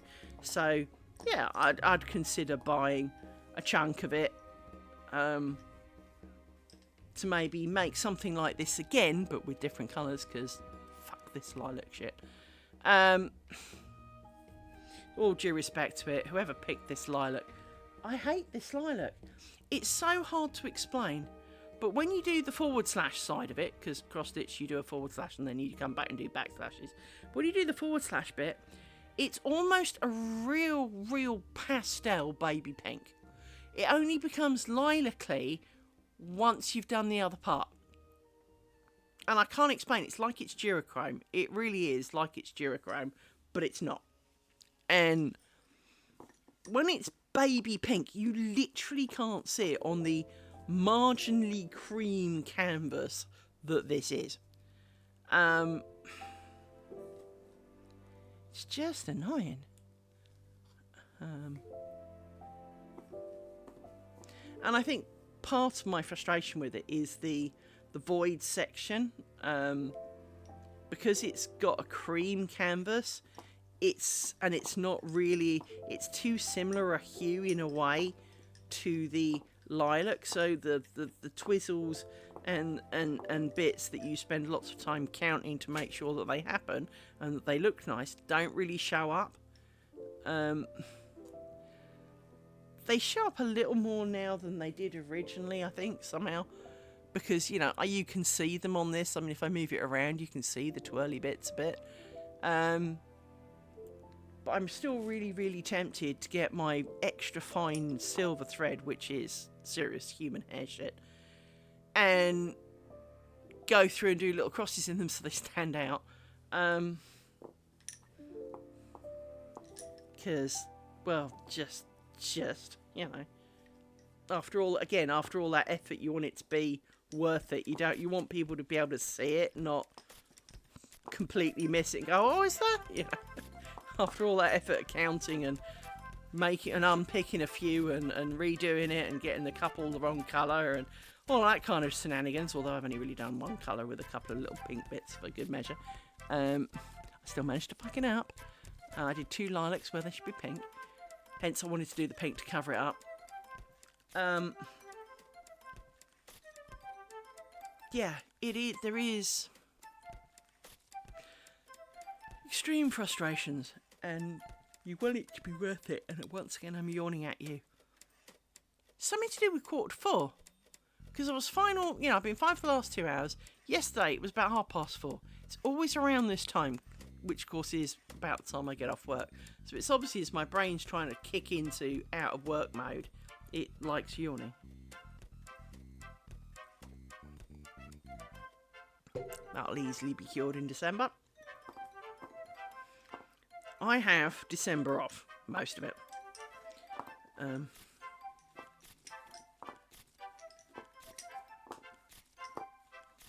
did I add? No, I didn't. I thought I hadn't.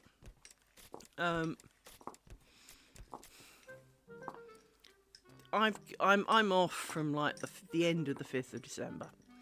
So, was it the 4th? I think it's the 5th. It's the Thursday night. Anyway, I'm off from the Thursday night. And I don't go back to work till January. I booked this time off. It was accepted. Deal with it, work, you know. So, from that point of view, I can get up a bit later. And I can get into... I'll have a reasonable amount of time to get into a routine that I'll then have to try and break when I go back to work, and I'll be, oh, I'm going to get up early tomorrow. Oh. But it does mean that I can do a slightly different routine during December, and obviously I've got more time to stream as well, because I'll have more time to do this in general. Because while there are opportunities during my working day to do a little bit of this, it literally would be a little bit of this. And so, you know, it's kind of like while waiting for meetings to start and, you know, stuff like that. As a result, I can't really fire up the stream to do, you know, 2 minutes of waiting on a meeting and then stopping again. That just, you know, you'd all get annoyed with me for that. So, from that point of view, I have to be careful because I obviously don't want to, you know, do 10-minute streams in places. So, but during December, with no work getting in the way, I can do kind of almost a morning, afternoon, evening slot. There won't be much mornings, I'll be in bed. Because I'm not a morning person. Well, I am, but I'm not. If I have something I need to do, I want to get on and get on with it. Which is why I'm streaming. Because I want to, you know, encourage myself to get on with it. But today, I could easily have done none of this after yesterday. I really could have just, you know, watched a couple of films, been a bit of a potato on the couch, and not done anything. And there is a bit of me that says I probably do need to schedule a day of potatoage a week. But at other points, I almost don't want to force it to be a specific day. Because if I need it to be...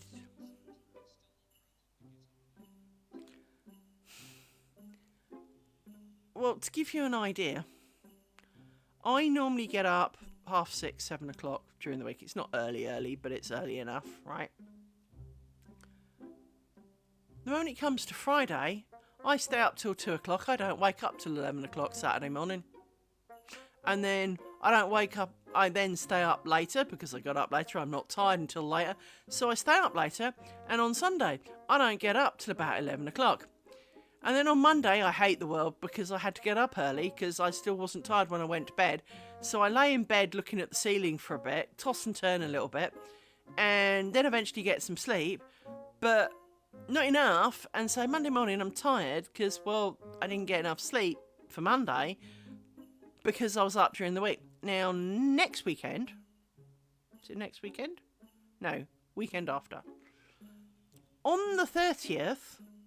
I correct myself from an earlier stream and I thought it was the 28th. On the 30th, Monsters and Memories are doing a stress test. And now it's not late, but it'll be late my time. I think it's 3 p.m. till 8 p.m. PST, which makes it 8 hours ahead of me, right? So it's not late. You know, it's not like it's going to be a 5 in the morning thing. But it is a later at night thing. And I will be doing that. There is nothing that will make me miss that, other short of death, frankly, and power cuts. I want to be there. I love their game. I love their ethic. I love everything about what they do. For they are the complete polar opposite of another game that's kind of similar in many levels, has very similar aspirations, but all they've done is cream people's money and produce fuck all of nothing. Whereas Monsters and Memories do not want your money. Unlike every other game where it's, oh, to touch our early access shit, you need to have paid £5 billion. No. They do not want your money. Not at this point. They will for the game when it's alive, when it's finished. They may even, at some point when it goes proper early access, ask for a level of donation. But at this point, here and now, I've had far more fun in that game because, well, it's far better finished than the other game. So, Pantheon, like 12 years ago, you could go, every so often on YouTube, the Pantheon devs would produce a video of, or do a live stream of them playing their game. And they had multiple zones, they had grouping, spells, the whole shebang. And they'd go off into these really interesting places and show a few of the mechanics, but have a play. And it looked great. And around this time, they went, hey, if you've paid a shitload of money, you can join us on one of the stream. If you pay less than the shitload, but more than this load, you will get chances to play it along the way. I pledged a lot of money, in my eyes, for the highest tier I could to get basically as many perks as I could. Well, they've already rolled back on half the perks that they were going to give. They're not going to do that anymore. Although I'm pretty sure, surely that's a legally binding contract. But the game that they've got right here, right now, which is now in early access, by the way, has 3 or 4, I think it's 4 races. They've done the classes, but they've got spells and abilities that are different, but to an extent they're not different, and I really do mean that. 1, 2, 3, 4. They're really not that different. It's almost the same shit with a different name for some of them. Clerics don't start off with a buff. They get a bit of a heal, but it's not that great a heal. In fact, some of the other classes get better heals, which is a bit sad. The four races. Originally, it was only human until a couple of months ago. They've introduced dwarves, some kind of demonic thing, and ogres and elves, I think it is. 1, 2, 3, 4, 5. Sorry, I just looked too many briefly. But the UI looks like something I knocked up in 10 minutes, and I'm not a UI designer. The gameplay is kind of there, but it is only kind of there in that it looks like a couple of weeks worth of work for me. Seriously. There is a bit more to it that's not that overly apparent, so some of the crafting and stuff. But to be honest, making a crafting thing that says, if you have X plus Y and you put X in this box and Y in that box and you've got enough of them, and click this, produce that, it's just a database of X, Y, quantities equals spit out new thing, right? From that, it's, because it's not like you see them doing different animations for everything or anything. No, there's barely even animation for it. It just has a real cheap template feel. There is, for example, they've written in Unity, which is perfectly reasonable. And there is an asset on the asset store that is a template for an online RPG kind of game. It really looks like that template. I mean, the terrain is different. The terrain is different, so they have made a new zone. But it's a fairly sparsely decorated zone. It's not huge. I mean, it's not small, but it's not huge. But at the same time,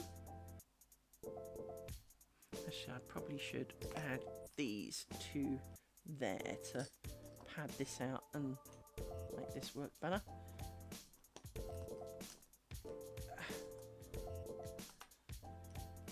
Take you out of there, put you in here, like you're supposed to be, just to keep that right. That one goes there. You can then have this one in it as well. I need one more for you, but that keeps you tidy and out of the way. But Pantheon really feels unfinished. It feels interny. It feels missing. It's lacking. It's just not. Whereas while Monsters and Memories is a lot younger, because Pantheon is like 12 plus years old, but the problem is along the way, they got a lot of the way through it and then kind of, shit, actually, this isn't going to work this way. So threw it all in the bin and started again. And then when the guy who was leading it died, which was very unfortunate,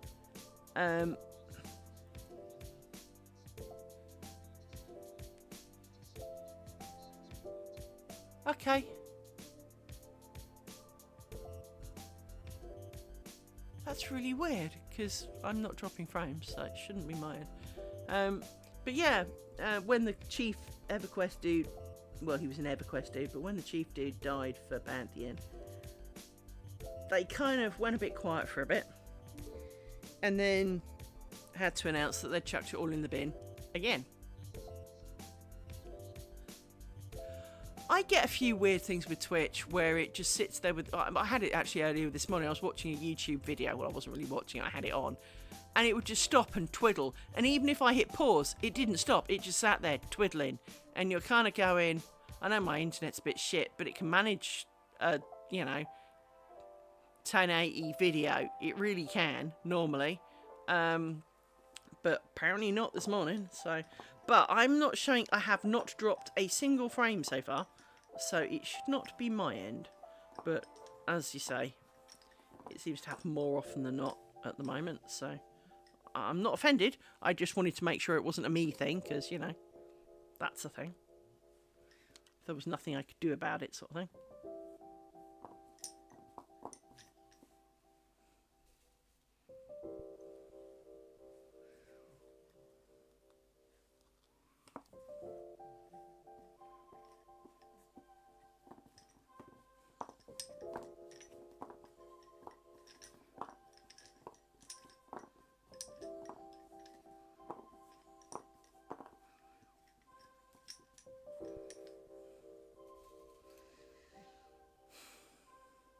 But yeah, the Monsters and Memories crew, every time you get to log in, something has really changed. They redid loads of their textures, they've got a big bunch of races, they've got, I think it's nearly 20 classes, it might not be quite that many.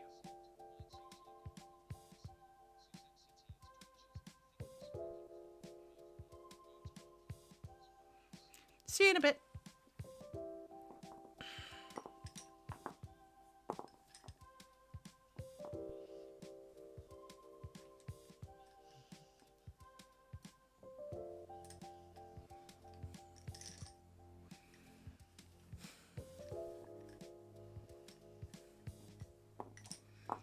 So yeah, Monsters and Memories have, they're making a similar style of game. It's not identical. But the graphics move on, the quests change, there are improvements, the gear changes, more quests are added, there's lots of trade skills that you can work on, there are multiple zones, they have different feels to them, there's just so much there, and it's not going to be everyone's cup of tea, do not get me wrong, it's not everyone's going to enjoy it. But at the same time, if you were a kind of EverQuesty style fan back in the day, and you were wondering what to join, don't waste your time with Pantheon, please. You'll only regret yourself. But do try Monsters and Memories. It has a very similar feel to EverQuest in a lot of ways, but also enough differences to make it not feel like they're just trying to rip it off and call it something else. Unlike, for example, Evercraft, which is EverQuest remade in Minecraft. It's really good though, because it's well done, and they had a bit of a test thing the other day, and I really enjoyed it because it had a lot of the feel, you know, of EverQuest. I mean, the zones weren't exactly the same, but it had the right feel for it. It really did feel very EverQuesty. There were a few irritating portions, but then it's not live yet, so you expect that. So yes, I do.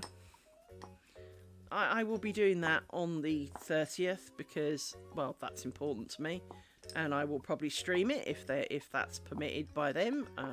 They don't usually have NDAs on it, but you know, I'm not going to announce that it's for sure happening until I've checked. I'm sure they will happily tell us, but it is such a good game that it is worthy of sharing, but also worthy of staying up to play even on a Sunday night. Really couldn't have done it on a non-work night, but okay. But I will most certainly be there, and I will enjoy every moment. It doesn't mean there won't be swearing and annoyances and death, because that is a thing. But like we talked about the other day with this, or cross-stitch or embroidery or any of it, sometimes it's not always the journey. Sometimes it's the destination you get to. And when you look back and go, I did that. You may not have necessarily enjoyed a lot of the journey. You've got blisters and sore feet and, you know, grazed knees and a sore butt because you fell over and landed on a rock. But you got to the top of the mountain and saw a great view. It doesn't make all the rest of it wash away because, well, you've still got sore feet and all the rest of it. But it becomes like the joining. If the joining didn't take horrendously longer than a normal join, I would definitely say new joining method better. Aesthetically, it is definitely better. But for all other things, for the time, for the sanity, no, it's not. It is not enough better for the time it took. And it would be a bit like getting to the top of the mountain and discover you're in the middle of a cloud, right? It kind of really bites. Or you make the long trip to the seaside to discover it's peeing with rain, and there's like sideways rain and it's hail, and it's, you know, you're not going to go out in your bikini and sit on the beach in that. That's the kind of thing, it makes it not worth it. It's the same beach as when it's sunny, but you're not going to enjoy it now because, well, the weather's spoiling it. And I think for me, the amount of time that join took yesterday, would it speed up over time? Probably a little, but I don't think a lot. I did obviously I've got a new tool for, so previously I have been using this one, which is a straight needle. I'm trying to do it in the bit you can see, a straight needle with a slight bend at the end. The newer one, she says, picking up the tin with the word tools written on it. No, that's the millimetre ones. I want the one with tools written on it, this one. Where is it? There it is. The new one, other than the handle is really tiny, which is not entirely suitable for my good self, is a more curved one, which means that as you poke it in and then pull it up, you can do a bit more of a dig motion. And so from that point of view, this is the bent pin. The curved pin is a great and glorious thing, but the tiny handle, not so much. Also, the fact that I have to really lean in and stick my nose on the pillow didn't help. Because obviously that meant a lot of leaning forward, and my back really hated that. I mean, let's face it, my back hates lots of things, but why are you crossing those, you doofus? I've kind of gone into stupidity mode here. Right. I looked at a pin and thought, oh, I need to cover that. No, I don't. So I don't know. There is a lot of choice that you can make, and, well, part of me wants to do the new join because it does look so much better in the ground portion. But it's very difficult to join the cloth stitch together because you've got these middle bits where you've got the... Where's my square? There it is. So in the middle bits where these bits join together, there isn't really a lot for... So if you have... Well, because it's here, you join one and it makes it to the other side and you make a bit of an... You join that together, but there's not really anywhere to take the knot. The threads, because there's no straight line to the next one there's no straight line there, but you also can't go straight up there, so you almost have to do the knot and bunny ears job at this point. You can do it with the edges, so to be fair, you can do it with the edges and make the edges a bit neater, because you can go in, you join from one edge to the other edge, and then you can kind of go around the houses a little bit. But I mean, I am definitely concerned about the potential fraying of the edges and the coming undone, and I can already see, for example, actually, if I do that, you might be able to make out... Actually, let me zoom in. Let me move it up here. If I move it around, you can just make out that there's bunny ears on it. So there's still bunny ears. Well, if there's going to be bunny ears, I might as well have just glued the bastard thing and saved myself an awful lot of time. So... definitely going to glue it. The only difference is am I going to use PVA or super glue? I think that's the only question really left unanswered right now. Because PVA does at least bend slightly and it's not so crunchy, but I also feel it will wash out, so that could be a bad idea. Because you obviously don't want it to wash out. So yeah, yesterday was not a rip-roaring success. I mean, it looks better, but it's not a rip-roaring success. It's not really worth it. Hence the PVA glue thought, because if the PVA glue holds and washes and doesn't relinquish everything, I mean, it can soften slightly, but if it doesn't relinquish everything, then you could do the sewing in method, do a thick layer of PVA down that small strip where you've got the ends,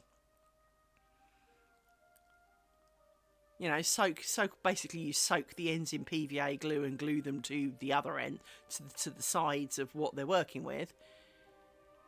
Well, that could be a thing. There is logic to that, and as long as the PVA glue would hold, that'll be quite strong, and it would be less bunny ears, because of course it'd be flat, and it would be more aesthetically pleasing. That could be worth it. So hence the PVA glue, and gonna chuck it in a thingy of warm water later, because it's not like I'm short of PVA glue here. I have an entire tub edge. This is brand new. The only thing I've used it on is the two squirts, one on the white bit, one on the green bit, to see how it changed the thread. And obviously on the green bit there is a slight discoloration, but even here in person it is really, really slight. The white bit doesn't show at all, because of course it's white, it doesn't really have pigments to make darker. You know how, like, for example, if you ever sweat on a white t-shirt, it doesn't really show. I mean, it shows, but it doesn't stand. Whereas if you've got one of those pale grey ones, you can see it from a mile away, right? Some colours just really go bad when they get wet and look really, really dark for no apparent reason whatsoever. And other colours just kind of marginally change colour. So the green obviously reacted a little bit more strongly to it yesterday, because yesterday it almost became leaf green when it was wet. But obviously it's dried out now and it's just gone a little bit crustier, which is what I thought it would do. I thought it would act a bit like a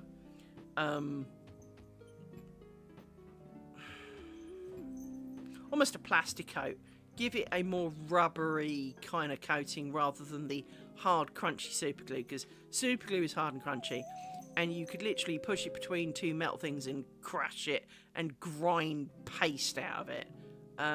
Whereas PVA glue does still bend. So from that point of view, as long as it doesn't just wash out, it would be perfect. And I could use that on my bunny ears. That would work. I would be happy with that, because then it wouldn't be quite so crunchy. I know that the glue dries absolutely transparent, whereas the super glue is a hair milky, and also does slightly show. It really is slightly. Whereas the PVA stuff just disappears. I mean, I put a huge blob of it on this section. I literally went globule smush, right? There was no care in it. And yet you can't see any glue, but it shows up when I try and bend it because it stays straight. So from that point of view, the PVA glue, I mean, if you think of starch back in the good old days when, you know, mother used to starch collars and shirts and things, and frankly, you know, they stood up on their own.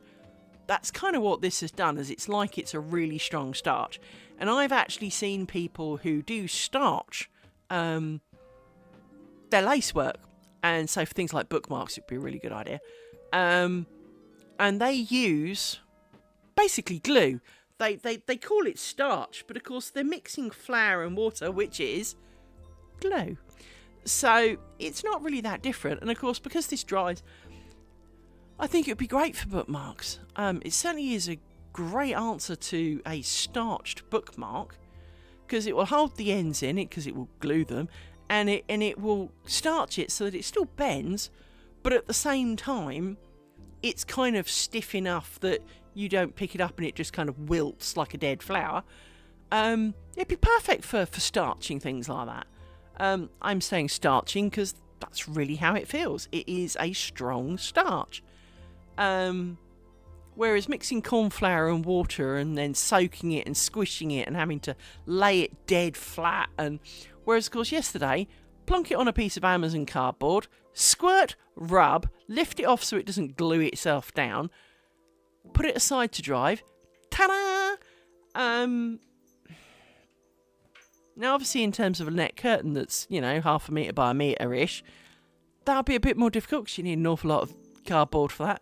But of course, the other advantage is you could do it on your kitchen counter or your table, because then all you need is a damp cloth to wipe off any residue to PVA glue. Right? So it could be a really good starch for that, because I do like my net curtains straight, not wavy and gathered, for want of the right word. So I'm not a gathered curtain kind of fan. I like them to be flat because, well, it makes sense to me. Especially something with a pattern on it. Your actual curtains are naturally wavy because obviously you bring them backwards and forwards to let daylight in and out. And so having a gentle wave in those makes some sense. But if you're a net curtain that just hangs there, I want it flat. I don't want it to be wavy. I don't need it to be 3 times the size of my window. Thank you very much. Especially not when it's going to take me 1,000 hours to make one of them.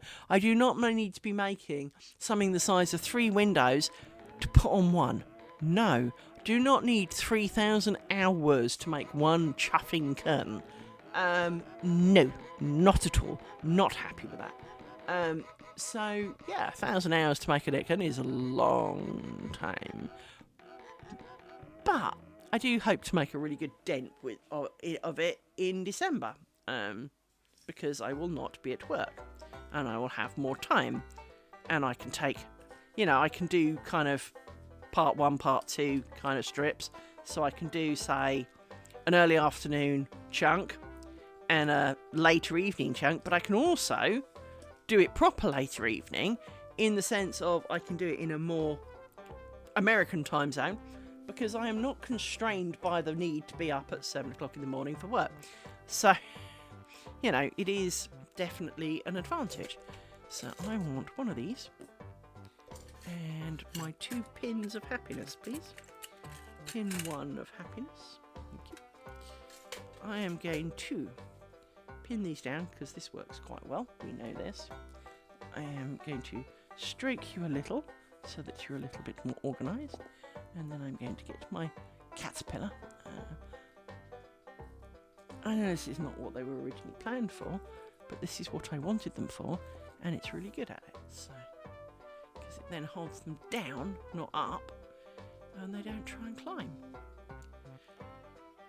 Right, ouch, earache, my ears do this occasionally. They act like someone stabbed them, and there's no reason for it. Done now? Good, right. Let's push down some pins, because we love pushing down pins, because it makes us feel accomplished.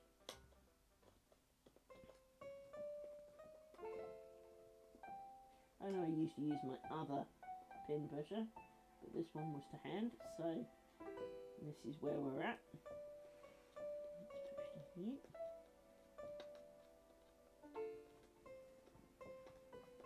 Ta-da! Right, because we do enjoy the look of the I have done this section, and because of course I could pull some pins out. I really don't need to go back that far. Yeah.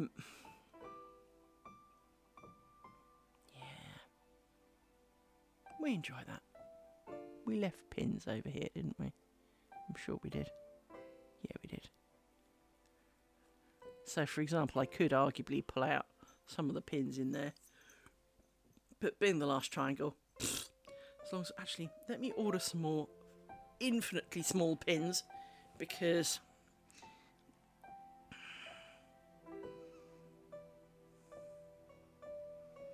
Because...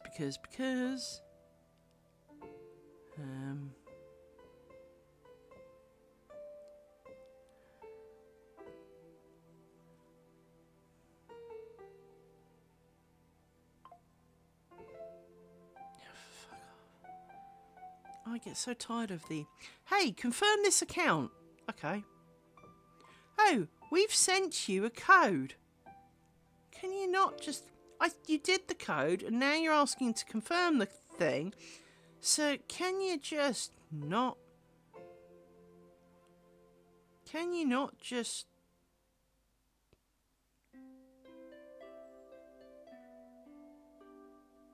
let me kind of see it? I've already done the confirm this is my thing by sending a code and agreeing to it.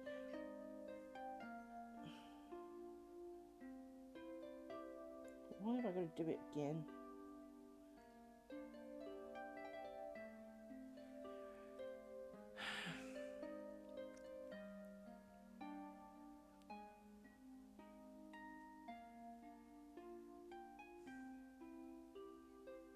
Verifying you're human. After all those kind of things, you better not be pretending I'm not human, because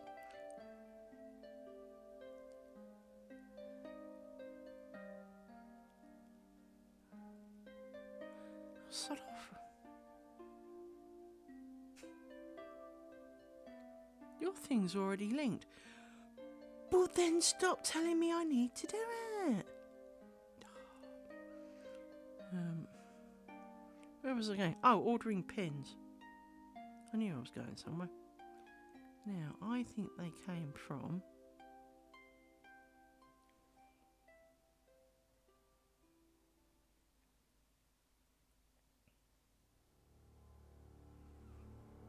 Problem is when you've got postage and it's kind of like, oh, this postage, everything. You kind of find yourself going, do I need anything else while I'm here? See, look, high-tack fabric still flat. That sounds like glue, doesn't it? It's actually fabric, but it's what it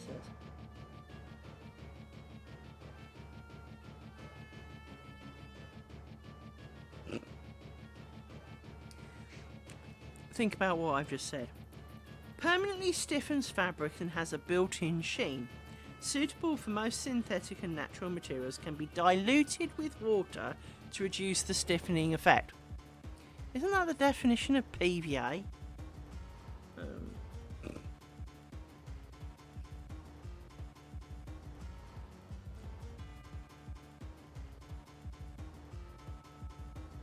Well, they've got those.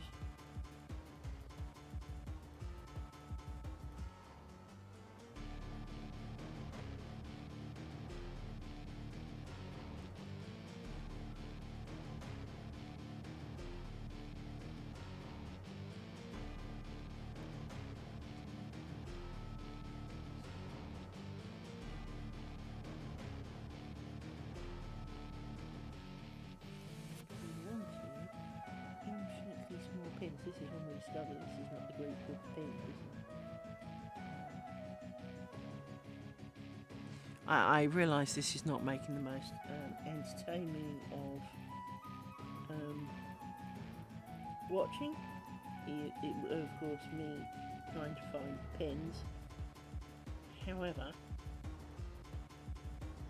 it is important to me on the grounds that if I don't do it now, I will forget. I'm not convinced these are categories. Here we go. Noise making tools. Surely pins are part of this. No, apparently not. Okay. Shop. I also hate it when there's no real back button. Categories. Bobbins, pins. There we go. There's a pin section as you can actually post up. That's the ones I've got. They're really fat ones. Hey, let's buy the 0.7. I mean, those things are going to feel like wood nails in comparison, aren't they?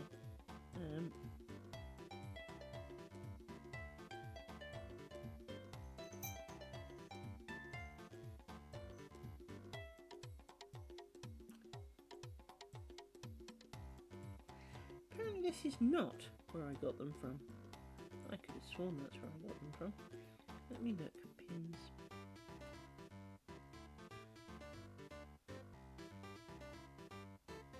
Oh, I got them from there. Oh, okay. Screw you then. Let's go to the site that I ordered them from, and we will order more of these bloody things.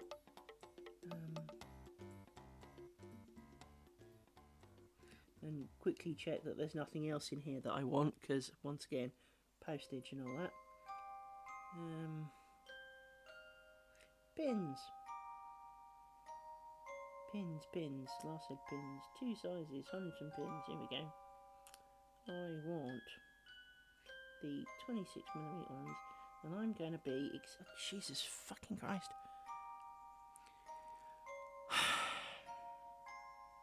I ordered 2 at a time because there really are not many pins per pot, right? Don't think it says. It says there's approximately 400 pins. I call bullshit on that. It's more like 100. They're 30. Oh, that's not so bad. That's right. I thought it said they were £35 each for a minute. It's £35.80 for all 4. That's all right. Let's check what else we can have. If there's anything else I want while I'm here.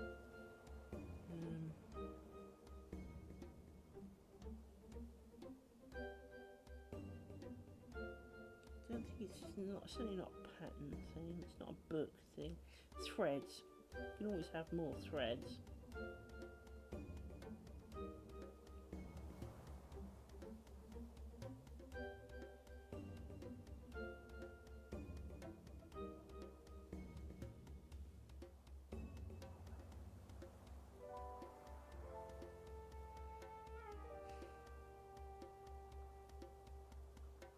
I have got quite a few of those.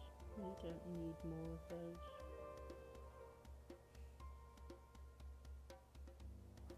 TMC threads. What have we got in the TMC range?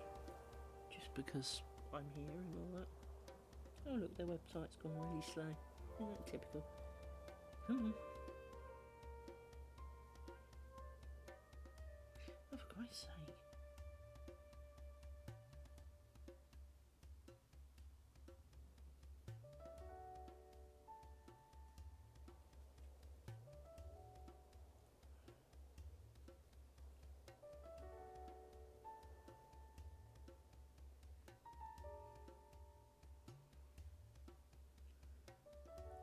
What else we got?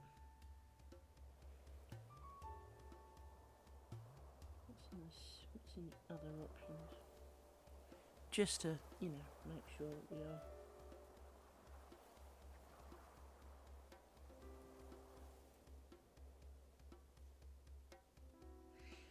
Yeah, don't really need any of all those. What's in this one? Starch.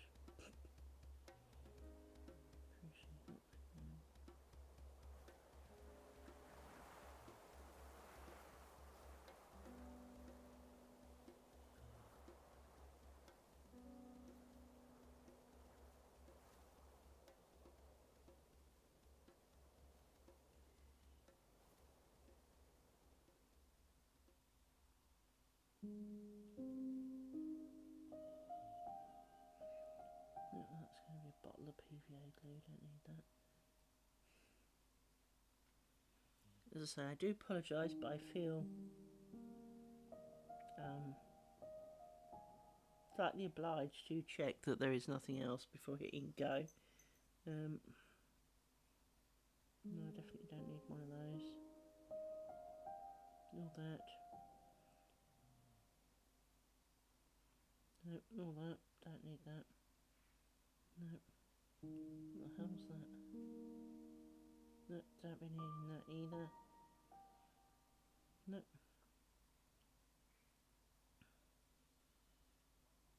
Nope, don't need any of those. Nope, don't need any of those. So, other than that, let's see if they've got any interesting bobbins.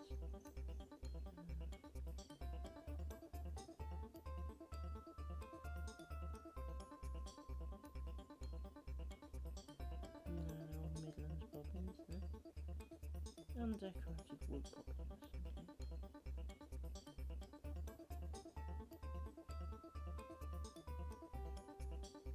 No, they're all horrible bobbins. I don't like those bobbins.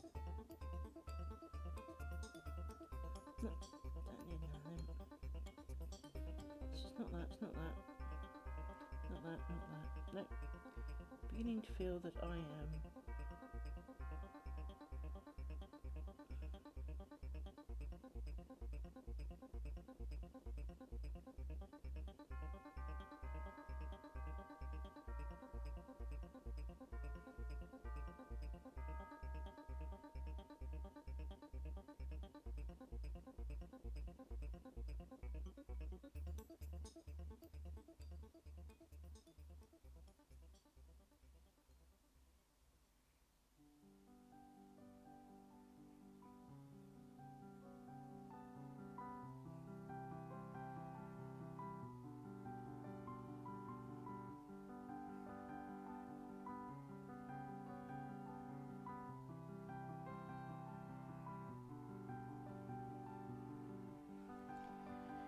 paying the small fortune, bear with me.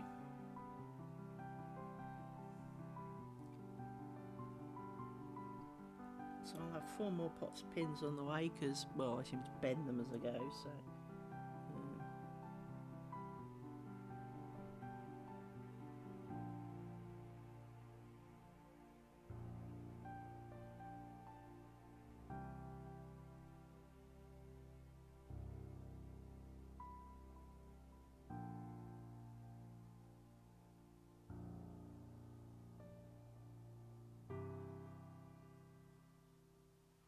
There we go. Right, ordered more pins before I start to run out of these stupid things for bending them all.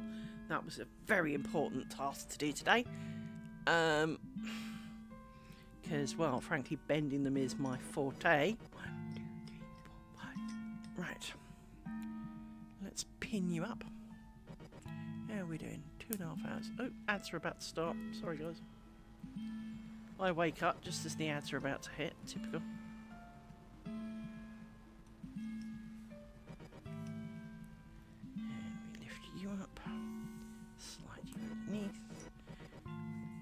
Chuck you at the back.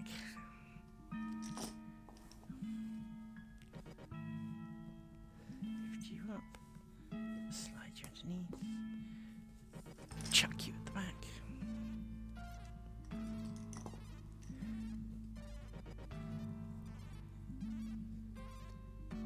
You, my friend, are off for a problem. Thank you. Right, so we are here. We now twist,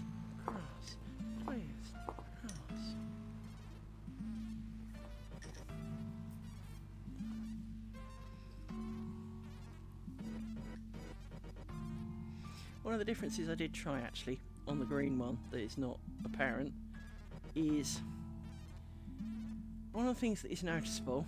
If you look here, other than the cross in the middle, these two pairs of bobbins aren't twisted. Now, it reminds me to look because it's not going to be overly apparent.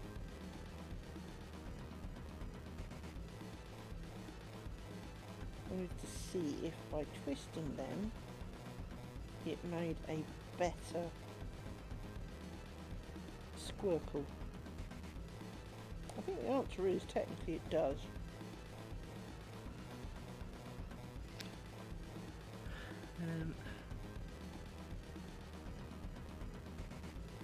But as we haven't on all the rest, it was just a question I wanted to have answered in my mind. Does it really make a difference? And the answer is, I think it does. It makes a much more clearer squircle rather than a square. But such is life. Whatever. We have made squares rather than circles. So that's fine. We will stick with squares because I quite like them. So as the way I've done them. So it is not a problem. It's not like I hate them.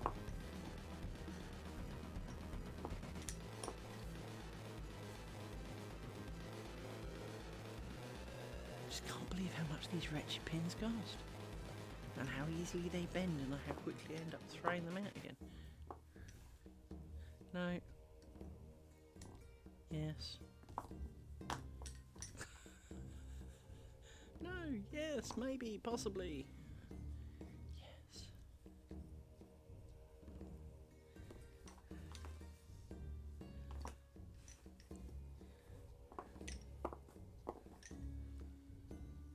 See, these end up square because you end up with the little points.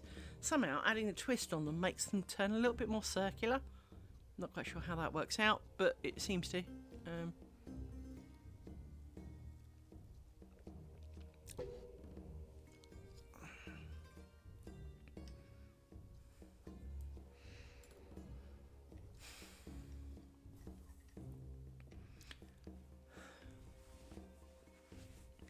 Now, which way down do I go? Do I go down this way or that way? I think I actually want back these ones because it's the shorter journey, less active bobbins. So we will slide you out from under there. And steal 4 of your bobbins. Should be useful. No. Yep. And we can place you on. Hey, North Cal. I watched all of them.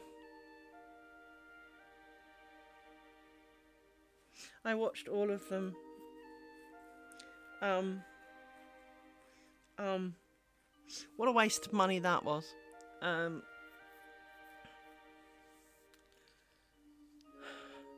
The nearest to useful. In short, as you may have noticed from yesterday's drama, the general lace finishing technique is take 2 bobbins, tie a knot, chop, right? That's fine, but obviously bunny ears are a thing, right? So, there was the plait, the long tail. So, like each of these come out of this work, leaving a pair of bobbins. You leave all the pairs of bobbins like this at the end, right? They all sit there coming off like this. And then when you've got to the corner, you go, excellent. And then you kind of plait these down, get to the bottom, make one really huge, big, fat plait for a bit, tie them in a knot at the bottom, literally overhand knot, chop it off, hurrah. So it's a bit like a big fat hair plait at the bottom of your very delicate bookmark, looking really out of place.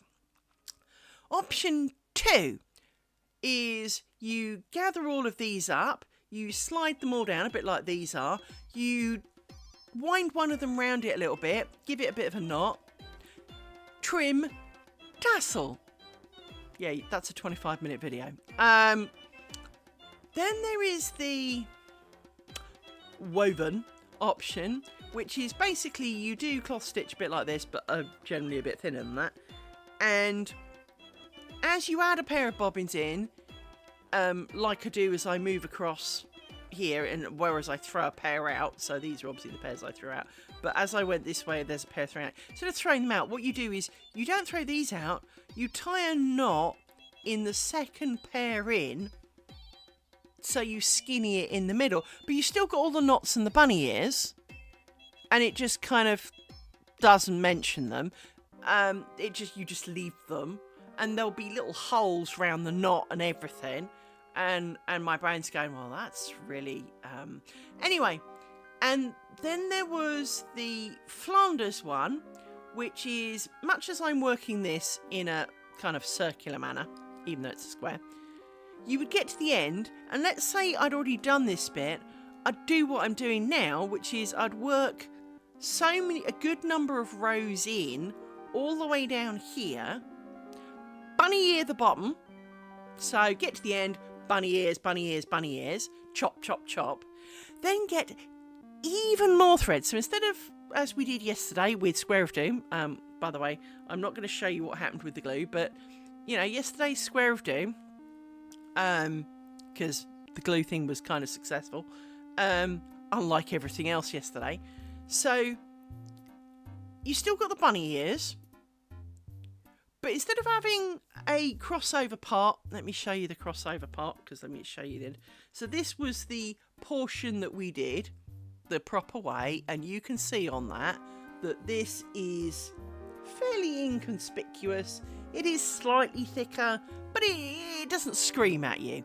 Well, the quote Flanders method, you would have 2 layers of identical lace. You then take a additional thread, so instead of having 2 threads doing a delicate cross between the whole, forming the pole in the middle, you've now got 4 of them, and then you tie them together with a 5th. Well, like, that's not going to show much now, is it? And you don't just tie them, you do kind of a lark's head knot all the way down with the extra thread.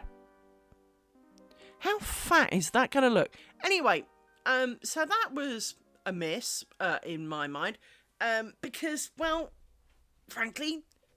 Oh, and the last one was a gimp thread, which is only usable when you're using a big fat thread round the edge to do that. And basically it says, tie knots in the other threads to hold the crossing over part together and then trim. So that one really is held together with willpower. Cheers for that. That was a distinctly unhelpful DVD, frankly. The starts are far more detailed. There are lots of words, but they're not useful words. So, like, for example, the plaiting one, she spends like 15-20 minutes explaining that she's basically gonna take these and... So, for example, it's a bit like a French plait. She plaits and then she adds a pair, and then you've got to remember which ones have extras and which ones don't. And you're going, really? If you've got a decent piece of project, so if you have like this and you've got, you know, all of those, you're expecting me to remember which ones have got extras and which ones haven't? Especially as by the bottom, obviously you've got to take the number, divide it by 3. There could be like 8 or 9. Actually, it's going to be more than that. You're 8 or 9. Let's go with 8 or 9. Even though it's distinctly more than that, it's more likely. Yeah, it's going to be into the double figures. You're trying to remember which handfuls of bobbins to pick up and keep them in 3 kind of piles, as well as the potential new bobbins pile. No. Plus, it would look stupid in a square, right? It might work for the bottom of a bookmark, but even then I wouldn't like it. I don't want a big fat chunky plat at the bottom. I also don't want a big fat chunky plat tassel on it either. So frankly, the Flanders one can only happen if you've got an ability to go in a circle or a square, or you can overlap. So while that could apply here, I just can't see it working. I'm not even going to try that because, I'm sorry, but I mean, if you take, you know, this triangle and we fold it in half, which is effectively what it would do, there would be 2 layers of everything so that it all lines up. Look how thick that is, and then you want to sew it again? That's just gonna suck. That's gonna show, and you're gonna be able to see that a lot. And obviously, with all of the squares having, for want of a better word, a dodgy corner, no, you're just gonna look at all the dodgy bits. It's just gonna draw you to the dodgy bits. So, no, as I said, what a waste that was. Very disappointed. I expected a bit more than 4 for the money, to be honest. I know it's 4 starts, 4 finishes, but even the finishes are a bit ropey, to be honest. Not ideal. Not ideal at all. Yeah, not the greatest plan of all. Definitely not. So back to the PVA glue for Nautical, right? So, as you may recall, Nautical, I put 2 blobs of PVA glue on to see how it would work, and was a little bit alarmed when the green one really radically changed colour. It has changed colour, but it is really quite subtle when dry. This is the marginally different one in case it's not that apparent. It really is fairly subtle. What is less subtle is that it works like starch. So by default, you can't really see, if I roll it, it kind of stays flatter. But the difference between it and super glue is I can bend it, and it just is resistant to bending. So that was quite a success, and obviously the white one, if I do this, you can't even tell which bit I did, even close up. Even I, from here, if I just look at that, I happen to know which one it is. It's this one here. But this triangle, again, if I do this on stream, so this is the non-starch triangle. This is the PVA glued one. But again, it still bends. It's just like it's got a good bit of starch on it. So the PVA glue, when I wash it, so the next thing I've got to do is wash it. I will chuck those in a pot of water, and I'll get some warm soapy water and soak them in it for a bit, and then squeeze them and rinse them a few times to simulate a good wash.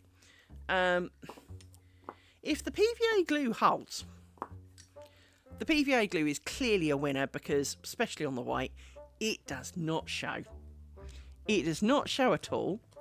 And if it stays just enough that it is still providing, let's call it a level of starch, then we know that some PVA glue has remained in it. That maybe once, it's a bit like the water-based paint. It's water-based so that while it's still wet and you put it on the walls, if you spill it, you can wash it off. But once it's dry, it doesn't wash off. I'm hoping that PVA glue will have a similar kind of response, and that as a result of that I will be able to use it as an alternative to my super glue, which of course is crunchy. And if I'd super glued that, it would now be as stiff as the board, and if I tried to bend it, it would snap. Actually would snap. So PVA would be nicer if we can PVA it. So we did have some success out of yesterday, and don't get me wrong, I am still in agreement that it does look better, but not for that level of sanity. Not that level of sanity and not that amount of time. It's just not worth it, in my humble opinion, for this. You are around a pin that you shouldn't be, thank you. It's just not something, it's not a level my sanity needs to be worried about, because, well, it would take about a week of normal streaming time to sew up one square, thus extending the square creation by a significant amount of time. In fact, if a square takes 58 hours and it's going to take nearly 20 to sew it up, then, well, it's nearly half as much again. So instead of being, say, 1,000 hours, it would take it to be nearly 1,500 hours to make the friggin'... No. Just no. No, we will not be doing that. We will not be doing that. That is not, does not sound like a good plan. Again, if I was making it for the Queen or being paid tens of thousands of pounds to do this, sure, absolutely. But while I'm making it for myself, and knowing, like we said, that there are going to be some minor mistakes that, you know, and I will live with them and not beat myself up over them, because mistakes do happen. I am not prepared to put that level of sanity into something that only I will see, and that, frankly, I'd rather have crunchy bunny ears, so, and save the little bit of sanity I have left. As I said to Browntown earlier, is you can tell I'm still slightly derailed from yesterday, because even talking about it, I start laughing, because I'm still kind of very close to the edge of chaos here. The health skelter back down to the bottom is only a step away. So that is not something we need to repeat. So that's my second breakdown in making this. We're averaging 1 a square so far. Help! Because well, obviously that means I've got another 16 breakdowns to go. And that's assuming a minimum of 1 per square. Because obviously the final thing I'm putting it together could result in more breakdowns, because we haven't really discussed the joining of squares yet. We haven't really done a lot in this direction. I do have a very good idea of what I want to do, but yeah, yeah, I'm not sure how well this is going to go.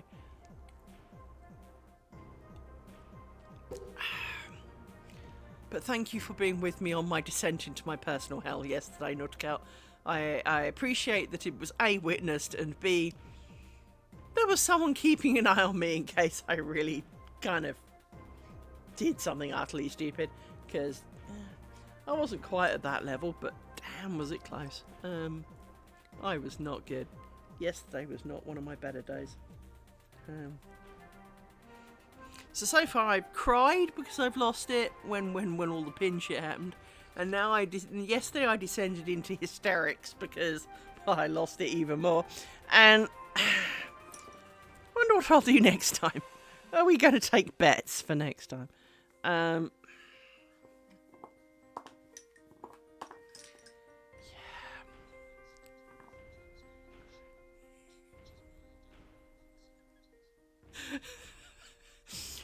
You weren't going to push me over the edge. It was the stupid little threads and those fucking knots that were pushing me over the edge. You were not, my friend. You were not.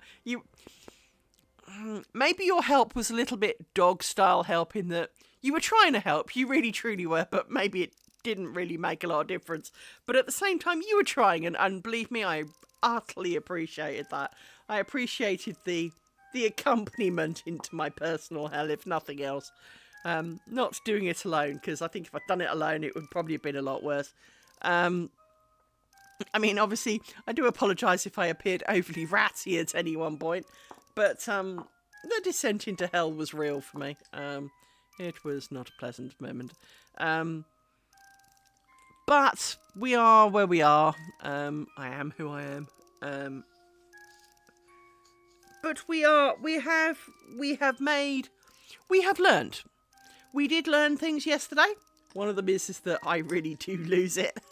The second one is that clearly, if you're watching this and you missed out on yesterday's, you need to watch yesterday's. I know it was long, but yeah, go with it, because it's almost like a movie. It really is. It was, watch as the insanity beast comes into my house and takes me away and beats me to a pulp and leaves me in a corner, because I truly was a mess by the time we finished. Well, and this is, yeah, I'm still going to take your word for that. But what I will do, copyright people, do not pay attention to the following statement. What I will do is I will share I will take some excerpts of some of the videos off that DVD and send them to you, because you can see the horseshit that these people say, and you're watching them going, how do you think that's a valid option? And so you can share some. So obviously I will trim a lot of the bullshit factor out of some of the finishing techniques and actually let you see some of it in practice, and you can go, really? Yes, that's what they mean. Oh my god. You can share some of that. I will sort that out for you, because I know you will find it amusing. Just because, king of knots and all that. But for example, watching them do their knots and how they do their knots. So let me use these. I'm not actually going to do the knot, but they do like left over right, and then what they do is they kind of just flick an end over. And of course, well, I can prove that the knot they do, one bit of string basically is flat, the other one just winds around it. So of course, when you do this, it all falls apart. Well, that's not going to be fucking useful, is it? It's, no. Because, of course, the left over right and right over left depends on whether you switch where the bobbins are. So, for example, if you do left over right and that goes round, and this stays on the left, doing right over left then, this one goes round, then I can see that working. But if you do left over right and then swap them, now the right over left is using the same one. This one hasn't done shit. So, and guess which they do. And so there is a lot of these things, and so they tell you they're doing this, or they call it like a square knot or a reef knot, but it's not necessarily what it is. But you see, to me, I can prove that will never hold.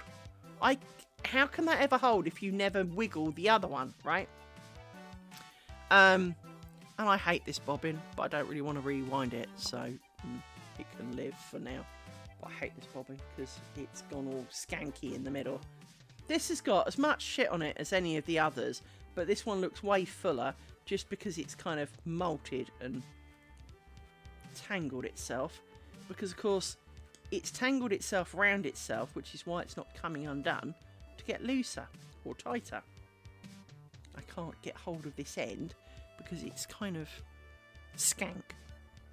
And I need a stronger pin. Where's pin of distribution from yesterday? There we go. Pin of distribution. Right. Scroll you down a bit. Come on. Try and struggle you down to the bottom. Put pin of distribution back up there.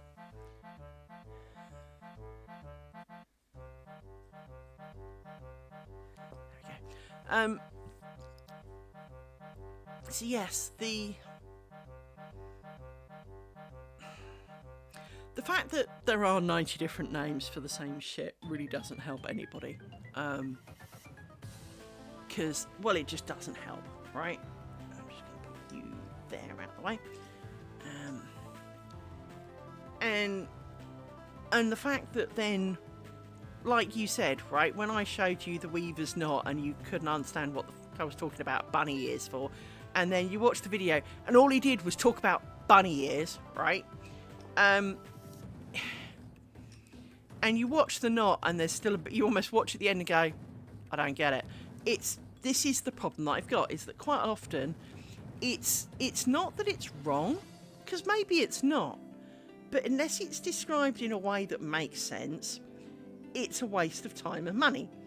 And clearly this finishing thing that I've got, well, frankly, most of it's a bit of a waste. However, It's also not in great quality. It looks a bit 70s. I just need to point that out. It does look pretty 70s, to be honest. No, there's nothing wrong with 70s stuff. There really isn't. Except when you really want to see the detail, because it looks a little bit kind of mouldy and 70s. And I actually think it was filmed in the 70s. I don't think I'm joking. I actually think it was filmed in the 70s. I'd have to check. The DVD box is over there by the telly, she says, suddenly remembering she tidied the box and put them over there. So they are the furthest possible point in that direction that they can get. Yes, that's really helpful. Let me flip and extract 2 of these.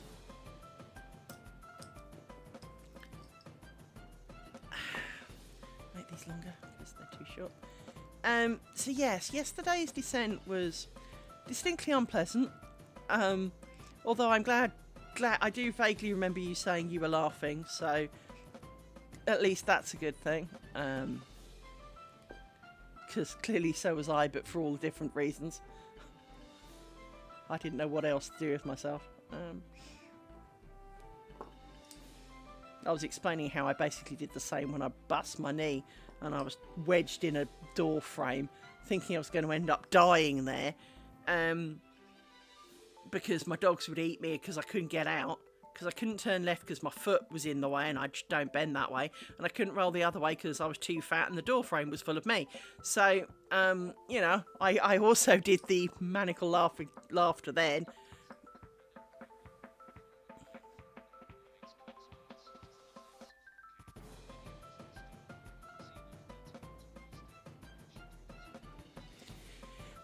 And especially considering the size of these darn stupid little pissy little threads, right? Detail is absolutely important. I mean, I know I'm only streaming this at 1080, right? The camera is capable of 4K. My internet is not. I would rather stream this at 4K because detail matters. Now, I could record it at 4K, but that gets complicated, right? And I am not making a tutorial, and that is a key difference. I am not making tutorials. This is a journey along me making my neck curtain my way, right or wrong.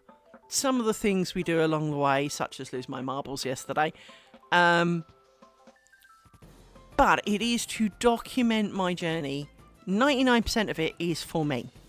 All due respect to the few of you watching, I love each and every one of you, but I am not doing it arguably for you. I'm doing it so that next time my brain comes up with a damn stupid idea, I can go and find the Liz loses her marbles video and go, this is what happens. Is this really what you want when you decide that, hey, let's make a king-size bedspread?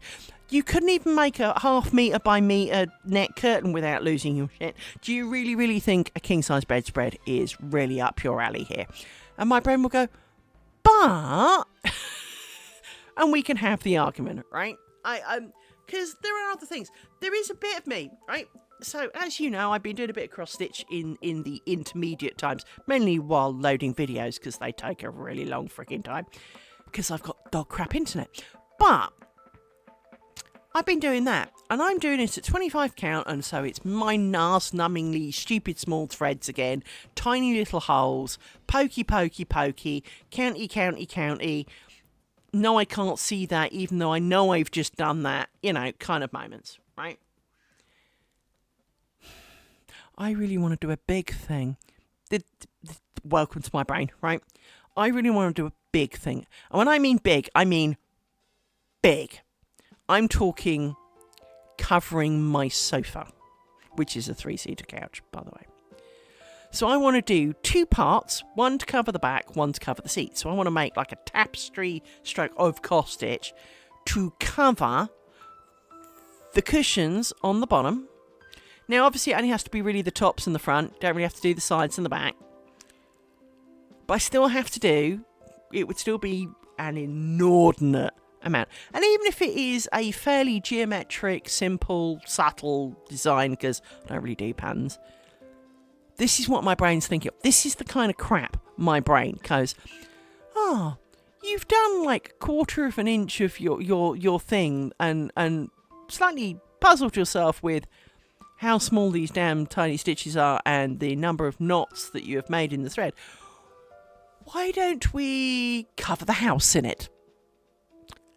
Why don't you sod off, brain? Brain, put it down. Stop it. No. It is the naughty puppy. And don't get me wrong, would it look nice? Oh, hell yes, of course it would. Would I be nuts? Yes, I would. As if I'm not already, because, I mean, let's face it, I think I proved yesterday, I am dangerously close to nuts without doing this. This just demonstrates how close to nuttiness I truly am. And so, I want to buy, like, meters of fabric and start planning out, and when am I supposed to be doing this? At what point in my universe have I got the hours to be doing this? But I want to do it. I really want to do it. Oh, shut up, dog. I really, really want to do these things. And it's like, but you can't. You really, really shouldn't, because you mentally are not strong enough to do this. I can just imagine booking time with a shrink. Hey, Mr. or Mrs. Shrink. So what brings you to me today, Miss Kimber? Well,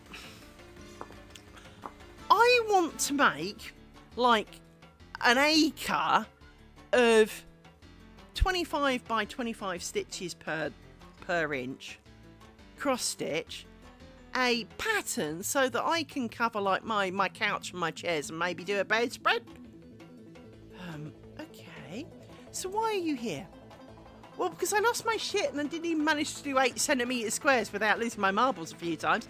So, I need you to help build up my mental strength so that I can tackle this. I'm not sure that's possible, Miss Kimber. I believe that you have slid too far down the slope to be pulling yourself back up from this. Have you considered not doing that? Well, yes, but my brain keeps saying it wants to, so... and it won't shut up until we do something. So I've got to come up with something it can do. Miss Kimber, if you'd like to hold there, I need to make a couple of phone calls. Do you have an overnight bag with you? I can just picture it now. I really can. No, we don't need to be doing that. I really do need to let my brain cell just stop it. The worst thing is I think because this is making small squares, it is a lot better for my brain cells in the sense of you make a small square, you make another small square, you make another small square.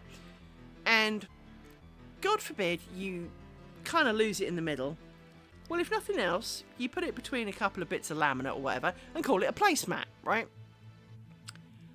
There is always get out plan. Whereas if you're doing a one-piece full-on Monty hallelujah, you can't really stop. Well, you can, but it will never be finished. It will never be a thing. It'll always be an unfinished thing.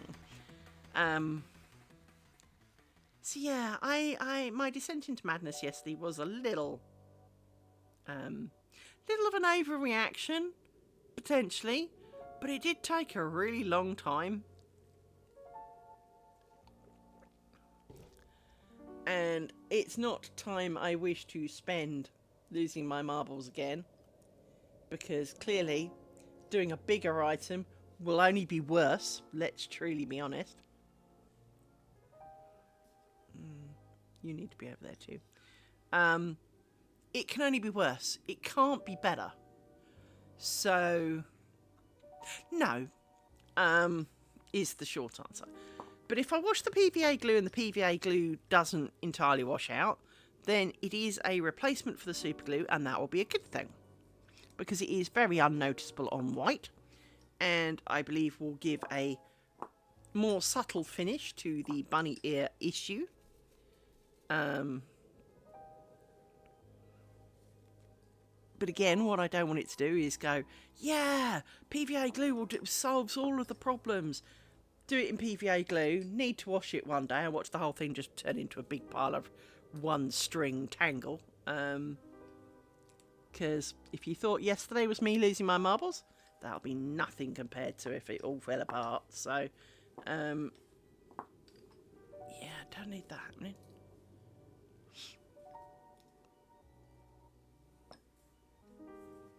Definitely don't need that happening.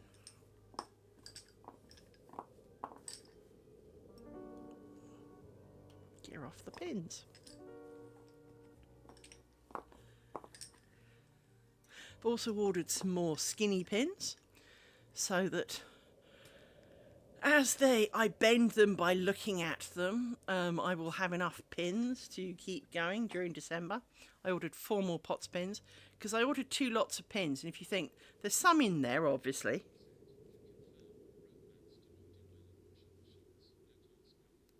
Well, you see, this is the problem, is that, like everything, you see, one of the advantages you could do with, at least with your rope mats, and here is a thought for you, if you got some upholstery thread, which I can demonstrate, I can see some from here, which is basically a kind of really fucking strong nylon.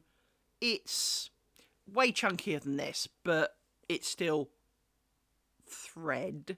It is not rope, it is definitely thread. But what you would do is you would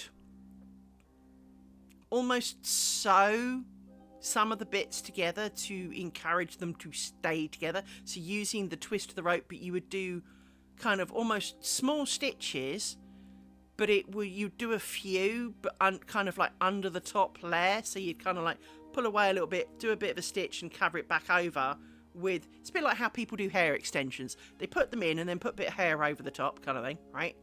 That you do that, and so you could then join things together and encourage them not to come apart, so that in a washing machine it would stay together a bit more, but still be invisible because it's kind of on the inside. It's not an easy task, but it certainly would work. It obviously depends on the size of the rope to a large extent, but because this stuff is made out like tungsten steel, this don't move for nobody. And it would wash really well. In fact, the hardest part of it is getting the knot, because it is so damn solid it almost doesn't want to knot, but it does not. So that would be an option for you. It comes in a number of colours. I can suggest the seller. I think I got mine off Bubs on eBay. He does lots of kind of yarny, weaving-y, thready things. That's certainly an option.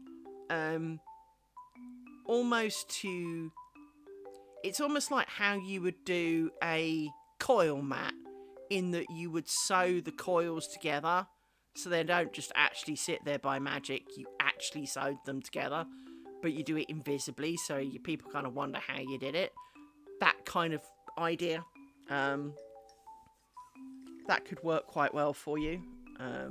Not wishing to, sound like I know anything better about your hobby than I do my own, because clearly I don't know my own, let alone yours. But that could certainly work as an option if you have not considered or tried this. But if you've got a mat, you've also potentially got a backing that you could kind of sew it down to as well, which could help. Again, kind of go through the bottom section and kind of pin it to the mat part if you've got a backing on it. Obviously not everything has a backing, but should you have a backing, you'd be able to attach it to the backing for extra strength and holdability. But we've all had to wash something that wasn't designed for washing. I mean, people put trainers in the wash, and not everything washes well when it's a trainer. Ask me how I know. It's...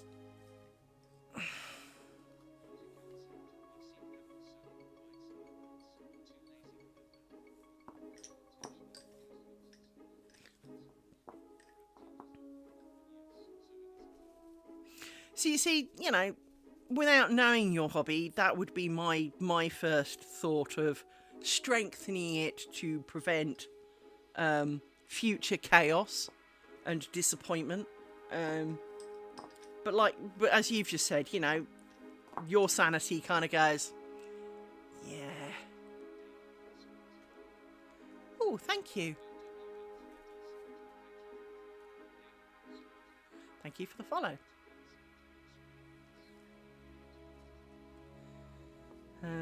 See, I've never made one, but that's the logical how it has to happen. So I am highly logical, although obviously also highly close to insanity.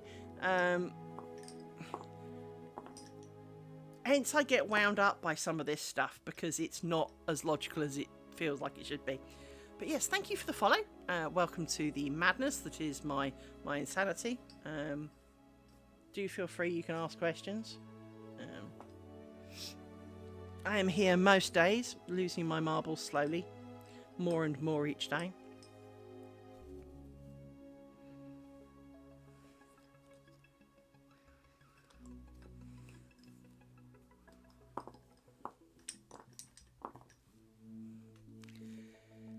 So yes, I do apologise to you, Naughty Cat, for yesterday.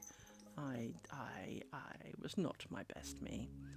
And I'm still slightly a very different shade of me today, but I'm a little bit more normal because we're doing a bit more normally type things. So,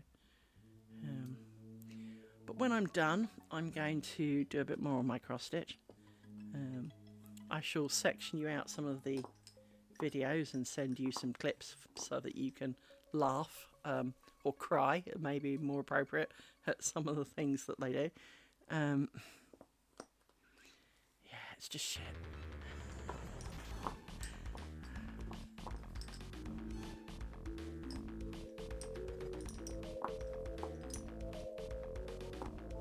Right. You are now properly dealt with. I'm going to sneak you under here for the moment so that you are more out of the way.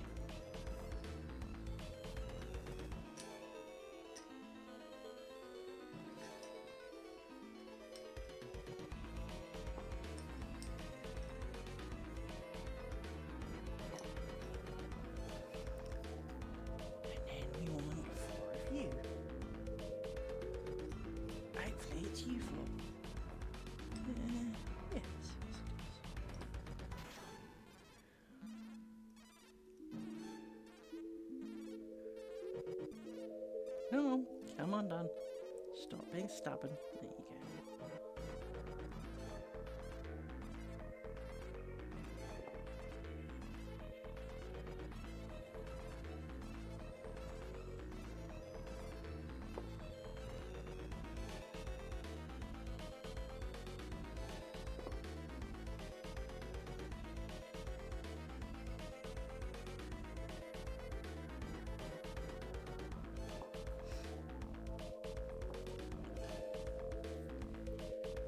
Yes, Sunday evening already. Blimey.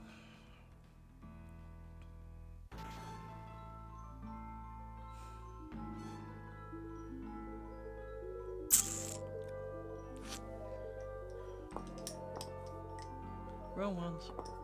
No, it's not.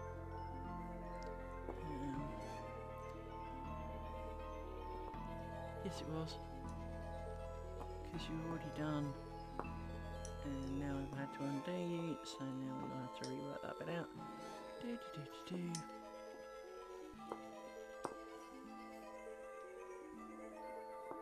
So, that's you sorted from there. I need to do it with you in the middle.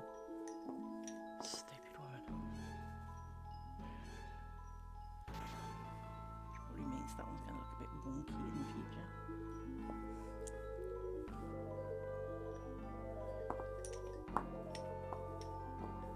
Bet that one looks a bit wonky now.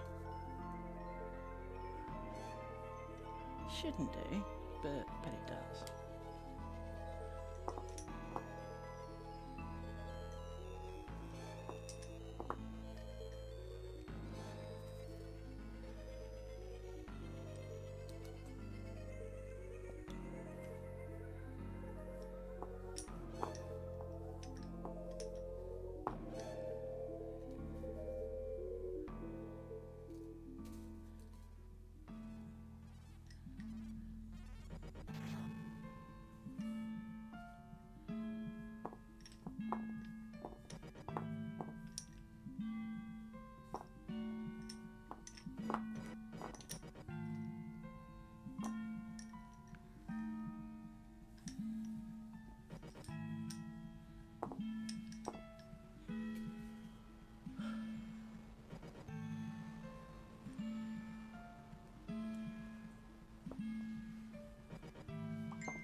Oh, naughty Kel, I can sympathy why I have great sympathy as to why you would not remake that, Matt.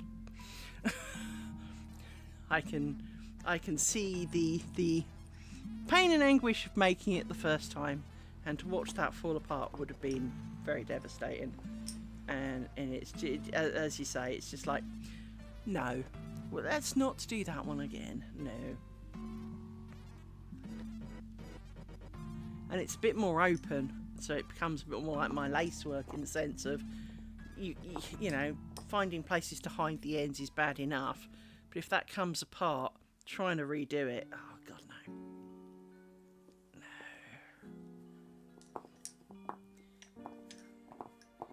Too much time and effort went in, and it was destroyed in minutes. No. I've got a spare pin. Let's take that out there. Yeah, no.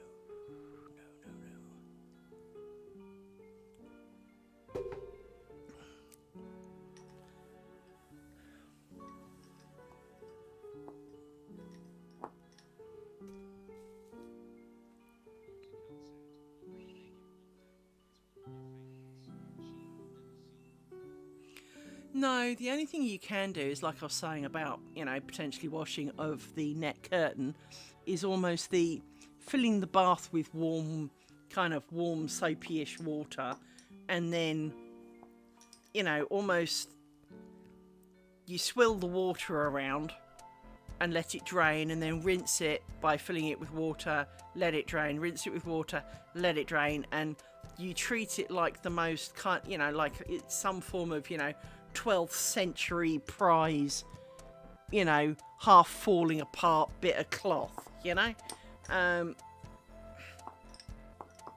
Bit like when they do oil painting restorations and there's varnish on the outside, and they, you know, there they are with their kind of like earbud carefully wiping this chemical on it so that they don't melt the paint, but they melt the varnish, but and you're kind of like,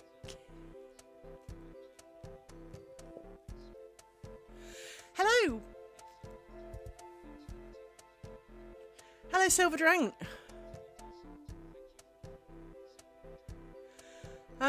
Yes, welcome to my madness. I am not an expert, I will very much point that out.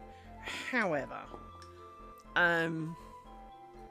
I feel sufficiently good enough to make the thing that I'm trying to, which is a net curtain, and I'm making it out of little squares. Good.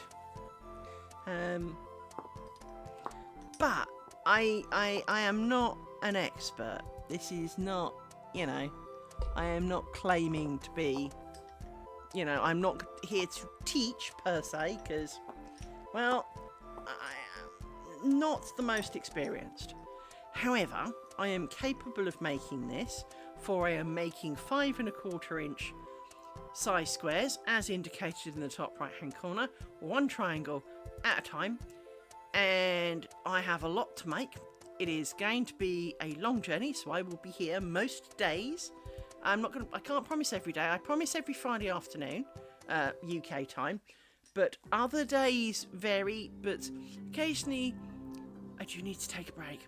So far it's averaging like one day every 2 weeks. Seems to be my kind of, no, I really do need to skip today kind of level of thing. For the infinitely tiny threads and their twistiness and tangliness, I do need to walk away from it before I set light to it all and give up.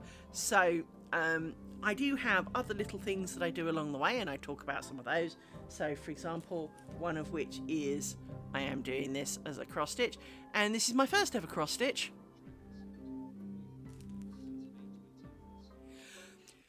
Well, you see, people could argue I have more experience than you. I would disagree.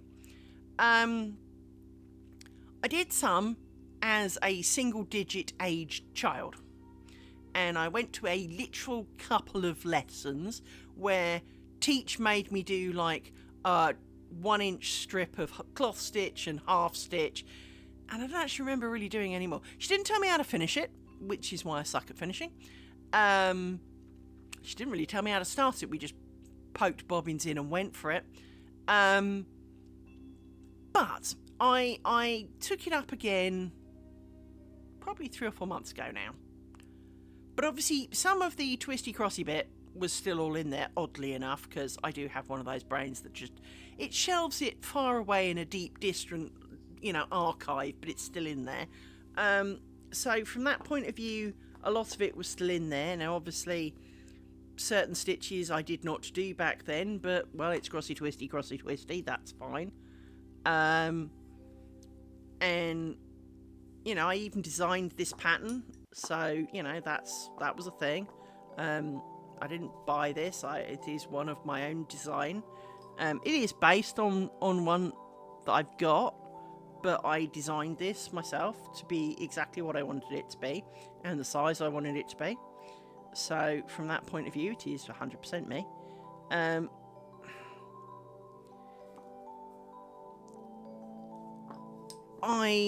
As I say, so realistically, I've only really been doing this a few months, so I am not pretending that I am the fountain of knowledge and that I can sagely answer all of the questions that people may have. I am mainly documenting this for my own records because it is such a big project, and my brain really likes getting me to do big projects, and I don't necessarily feel this is healthy. So I want something that I can show my brain later when it goes, hey, let's do this, here's hobby A that you've done for 20 seconds. How about we make this colossally huge thing? So, for example, as I was explaining. Now, I like my Danish bobbins. The only bobbins I don't like are Midland spangled bobbins. I hate spangles. Don't hate the Midland bobbin as a default, just hate the spangle. I cannot handle spangles. To the point, I started off originally and I made a triangle. This was going to be the first triangle of my net curtain. I then used it to try a different stitch down here in the corner, so ignore that. But this was made with spangles. And by about here, I knew this could not be. I could not do 18 squares of this crap with spangles. The spangles had to go. So we made this then a more trial to test the size, the thread that I picked and everything else. And I was 100% happy with it. Ignore the mistakes, because we do a lot of that. But... oh, nice. Oh, having a bobbin maker to hand. Wow. I really, really, really, really, really like, she says, looking for it. Now, this is a giant one, so do not judge. This is clearly a GIMP bobbin. But it's a bit broken because it's missing the bit on the bottom, look. But ignoring the fact that the hat and the collar on it are huge, this is my favourite bobbin. This is my exact favourite utter bobbin. This bottom part doesn't change. It was only this bit that was really huge. And this came with something else. And as I say, it's a shame it's broken. But this shape of bobbin would be my perfect... the problem is, when you've got a lot of them, fat bobbins are bad. And so these bobbins are... these bobbins are cheap ones off Etsy. I've got quite a few bobbins actually. I've got some Honiton bobbins. Honiton bobbins are evil simply because they are toothpicks. And I am not a delicate lady, and these, so much as the gentlest wind and these move, right? If I blew from here, bear in mind I'm sitting back at the moment, this would move. These things move, tangle, and because they've got tiny, tiny little heads to them, when they are in a big pile like this, all the threads can kind of go nutty, nutty, nutty, tink. and it just ends up as a big pile of knot and rage. So don't like that. Got ads starting in 3 minutes, by the way. So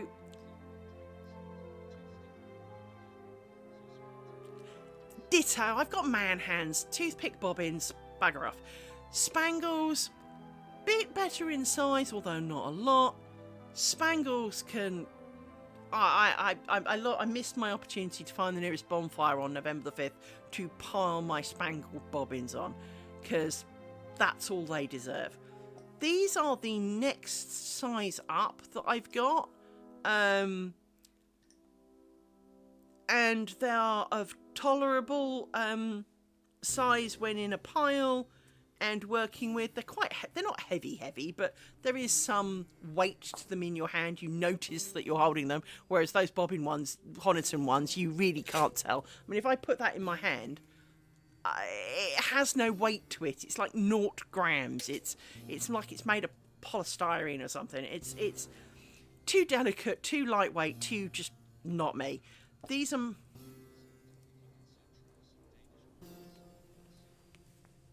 I have, she said, hang on.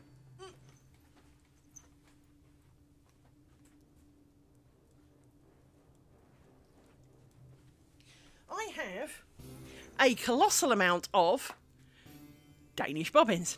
I have those. These are the other alternative to these, and potentially are better because they've got a... I have about 400 of these, so I have plenty of these. I didn't quite have... The Danish mushroom bobbin. They are... these two are kind of similar in... I mean, these technically, the Danish one's got a slightly fatter bum to it. But there is not a lot of difference between the two, other than the fact that these annoyingly have a tapered neck. So this encourages this to happen. This was all wound around the bottom, and now it's spread out over the top. These obviously have a nice straight neck and do not encourage that. So from that point of view, they are great. They weigh slightly less because these are oak and these weigh just a little bit more. But I do like the Danish ones, hence I've got quite a few of them.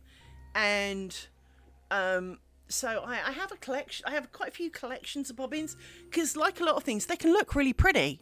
Oh, they look wonderful. Even the Honiton ones can look really pretty. But all they're really good for is starting fires. You need to find the one that best suits your feel and hand size, and basically go with it. Ads are about to start if they have not few already.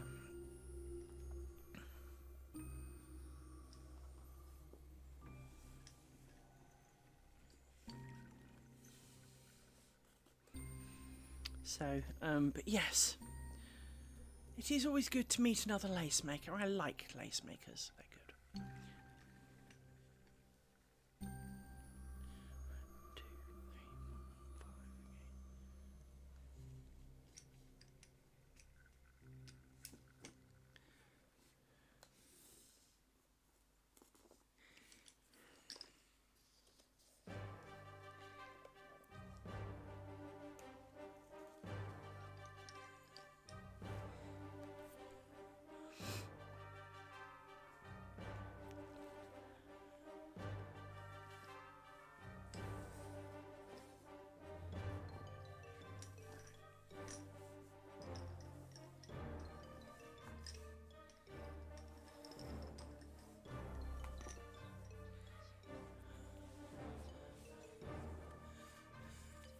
I may not be live too much later, but if I'm not, I'll be back tomorrow. There is always tomorrow. I'm here most days.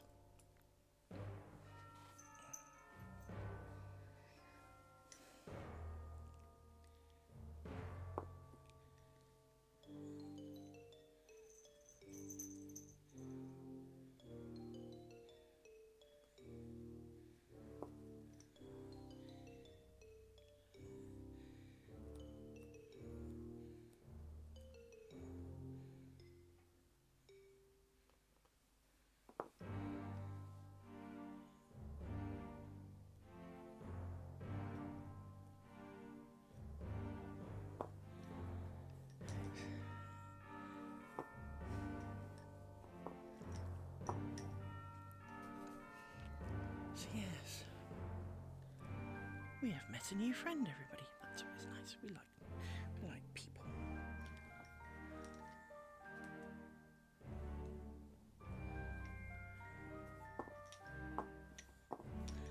It's also nice meeting people who share some of your experiences. So, for example, Daceman, who has been here a few times, he's done some lace making, and he hates spangles nearly as much as I do. So it's always great when you meet people with some similar feelings about the things that you don't like or do like, and it's nice because you feel that maybe you're not such a weirdo after all. And to be honest, I am a bit of a weirdo. That's fine. I have no problems being a weirdo, but it's nice to meet similar weirdos, my kind of weirdos.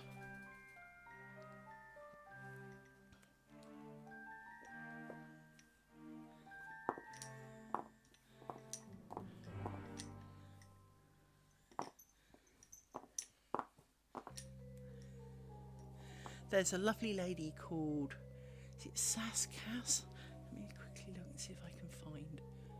Hang on.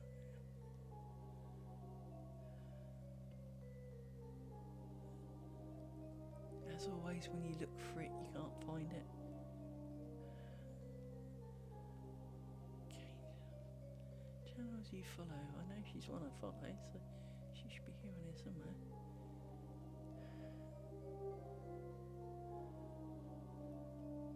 Well, not according to that, she isn't.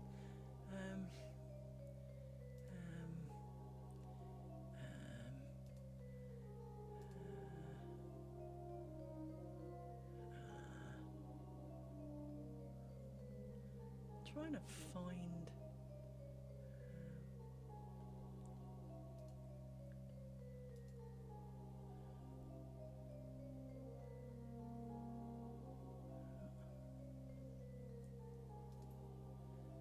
Clearly that's not it.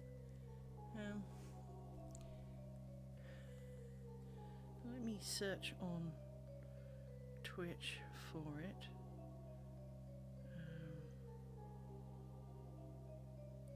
Sasa Cass. She is doing Lord of the Rings full coverage, 25 count cross stitch that frankly would send me into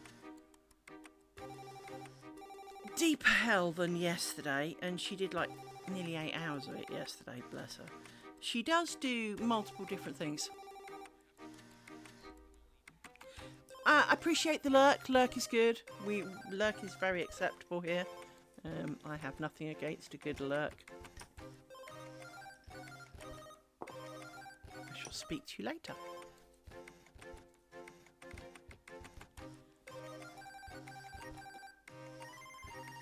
Yes. But Sasa Cass is doing these amazing cross stitch things. She's got a number of them that she's doing, and she does like 2,000 stitches a day, which doesn't sound a lot till you actually do them, because you've got to remember that each stitch is a forward slash and a back slash, so technically it's actually more than, it's 4,000 stitches to achieve 2,000 stitches, and obviously lots of threading of needles and poking and prodding and all of those kind of things, and watching her do it is fascinating. It's what I was doing last night to unwind, is watching someone else be creative is really quite relaxing sometimes. And of course I get to ask her quite stupid questions as well, which is nice, because she's very tolerant of me, and she's got some nice friends in there as well, and there is a really nice community within the kind of Twitch system of crafty people.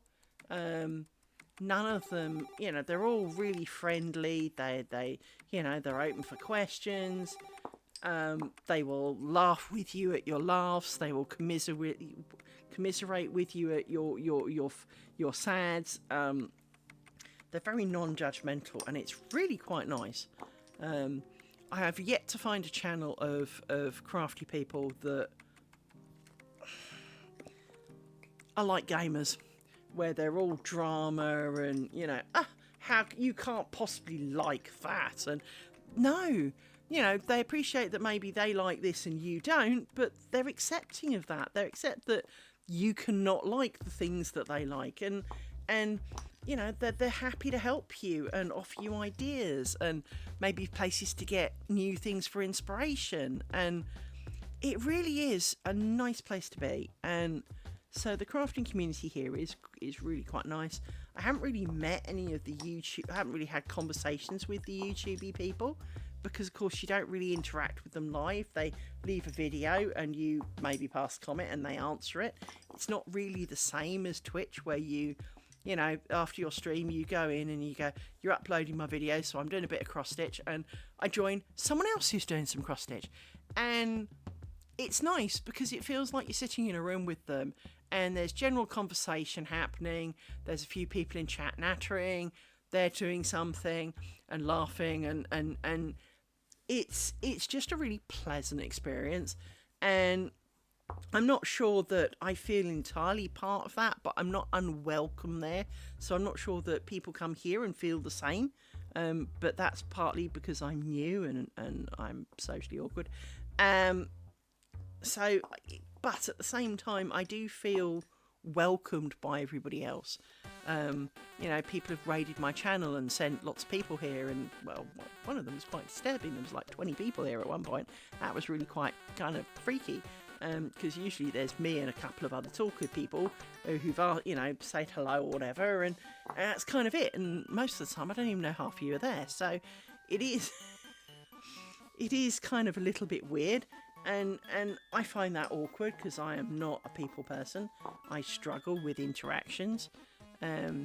I make no hidden fact about the fact that I have a level of autism, and I find people difficult.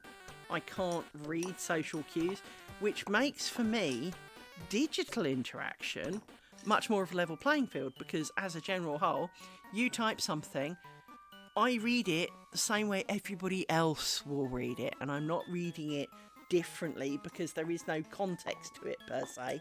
It is just as it is. And so from that point of view, I find it a bit more of a level playing field. And I like digital communication for that, because it makes me feel, well, I've got no disadvantage compared to others. But we're all different, and it's a good thing. But the crafting community are very accepting of people who are different, and because we are all different, we're just not always different in the same way.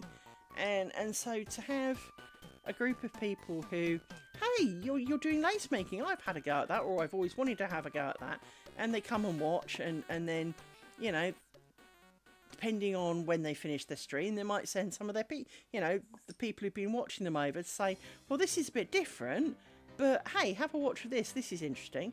And they send people over, and I try and do the same often. Obviously, if there's no one streaming that I've pre-watched, I would never send you someone I've never seen before, so, you know, I don't know what their streams are like. I wouldn't send you to people like that without checking them a little bit first.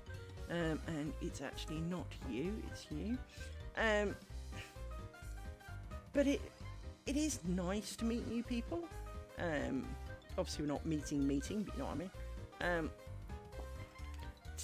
It's nice to have new interactions and meet different people.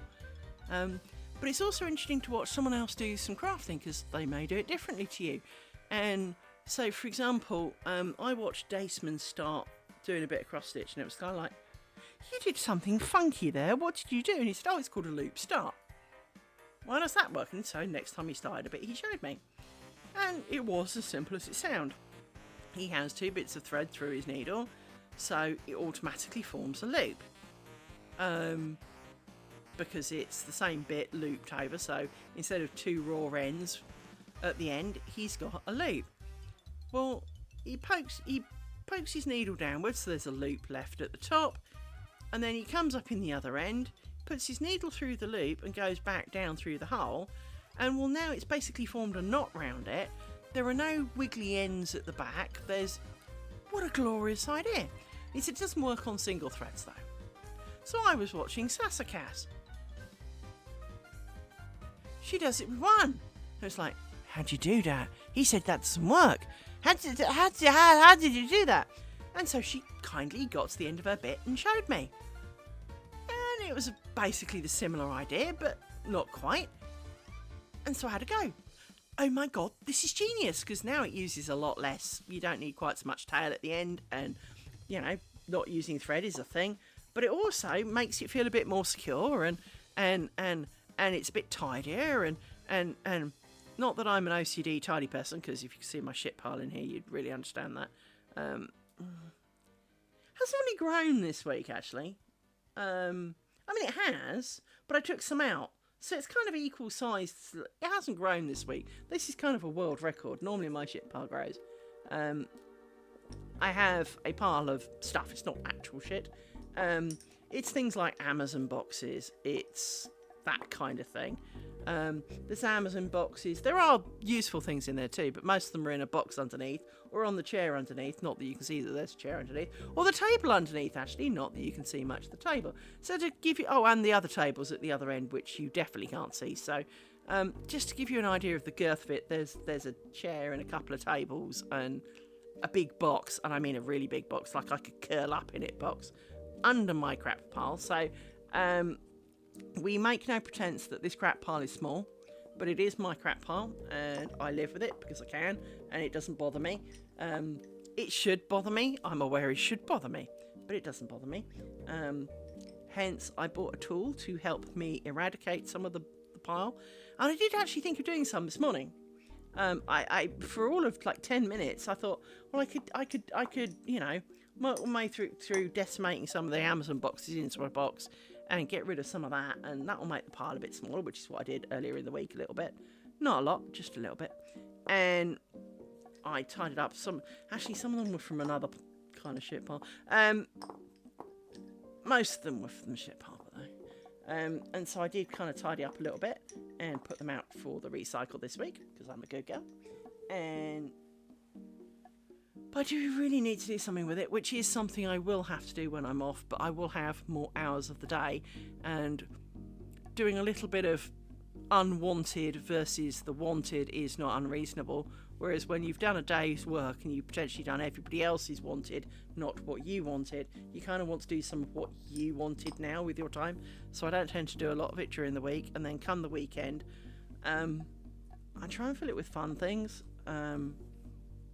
To keep me sane, and the weekends fly by and I realise I haven't done crap all this weekend kind of thing, and it's kind of like, oh, I meant to do that this weekend.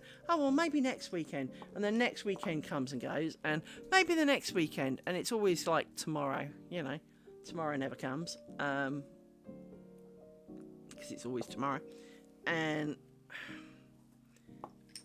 so that kind of problem. So I do need to sit down and do something with it a bit, if nothing else, so I can have a brand new shit pile for 2025.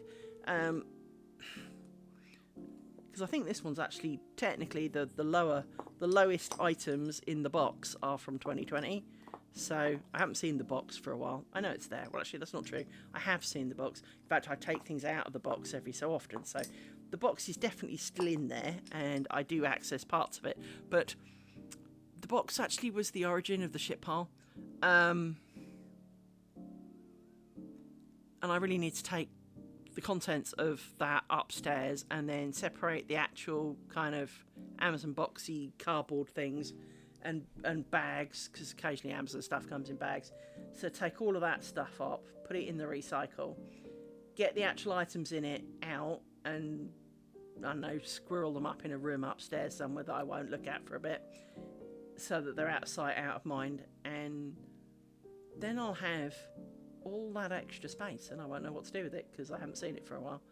I mean, I did have a room in my old house that was probably smaller than my shit pile. It's close, because it is like a quarter of this room. So I really do need to do something with it. But it's not like it's got food or dead things in it. It's just a pile of stuff that I really need to sort, and I haven't.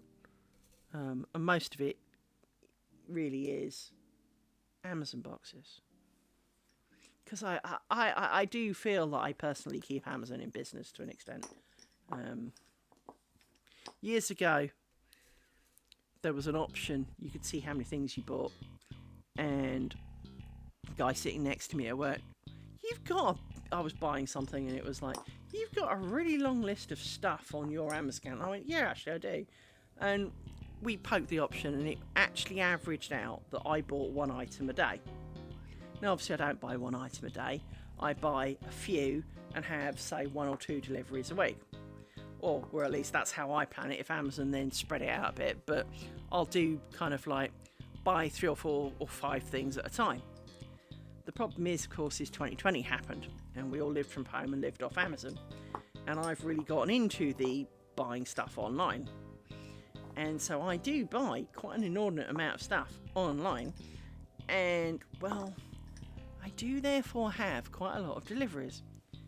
And so I have quite a lot of packaging to go in my ship pile. So it is not really an excuse, of course. That doesn't make it right. I should deal with it. I should get the boxes and put them all away and put them straight in my recycling bin. But I don't. I just wang them in my ship pile and worry about it later. So I really do need to do the worrying about it later section now, so that I can have less of a ship pile. Because that could be a good thing. But unlike some people who couldn't possibly bear to have a pile of stuff in the room, literally not phased at all. The only way I'm phased is if it fails with structural integrity. How much of the room will it take over, and what will I do? Because, well, I'll probably just pick up bits and wang them back on top of the pile. So.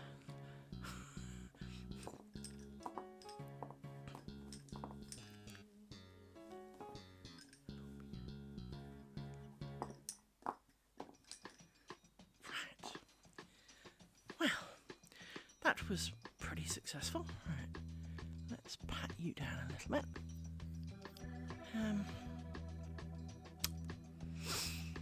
Which bit to do next? I think I'm going to roll you around a little bit and stick you up. You are all escaping out of this stick, but you are all part of this stick there. I'm going to lengthen some of you because you are too short and I want longer.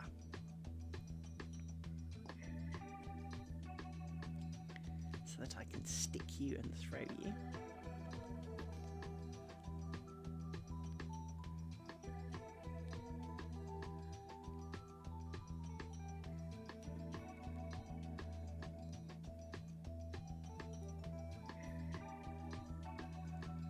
You are not in the right order, my friends, because you should be next. Anyway, you should be the next pair of bobbins, because you are the next pair of bobbins.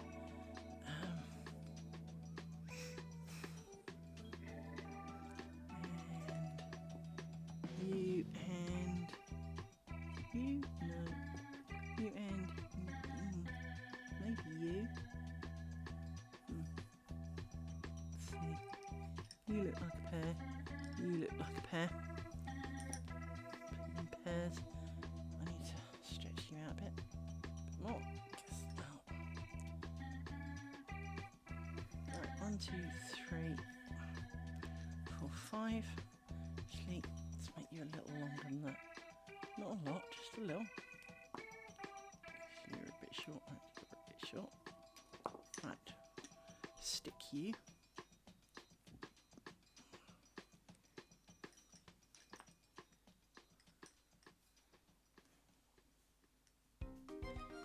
Chuck you. 2, 4, 5. You're too short. Far too short.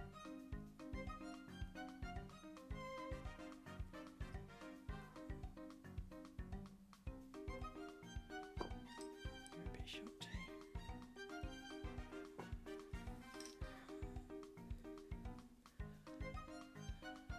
Let's put you a bit more there, because you are the new direction.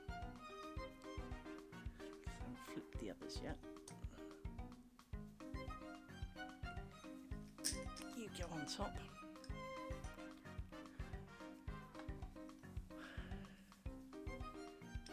2, 3, 4. You're short. You're short. You're a little short here in the middle.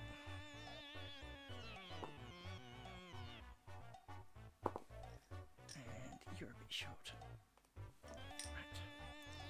Stick you together.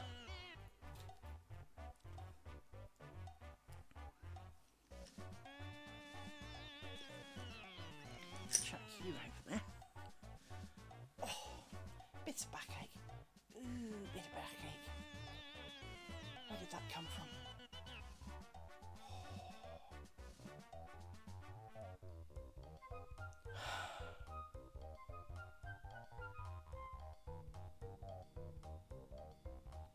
See, it's kind of weird. So we've done nearly 4 hours, and don't get me wrong, we've done all that you see here, really. But so I don't need to push this properly back in yet.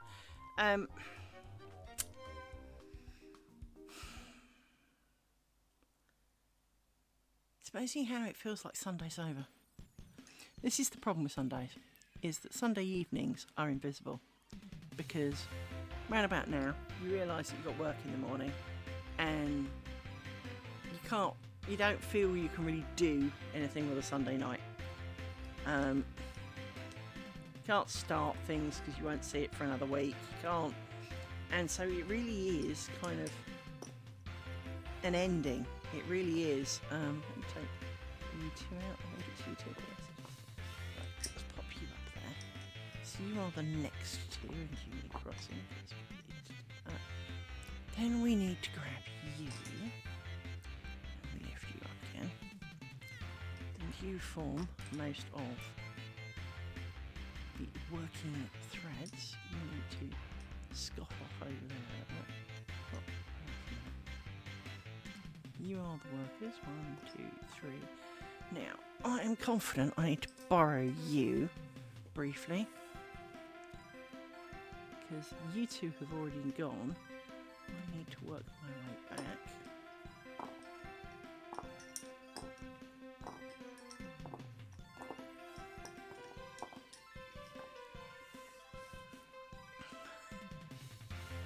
For want of a better word,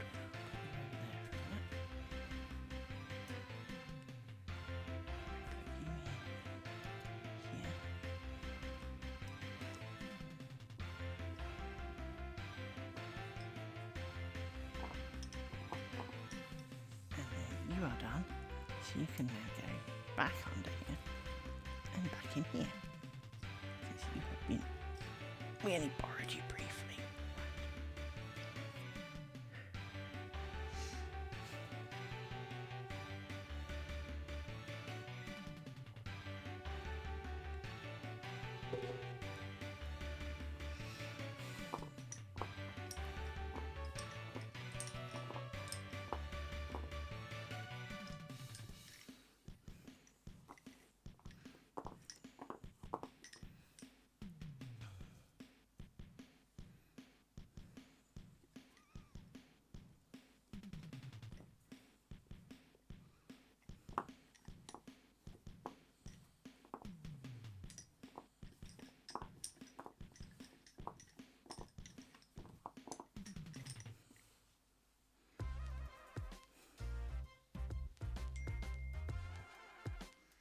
Co-worker alert.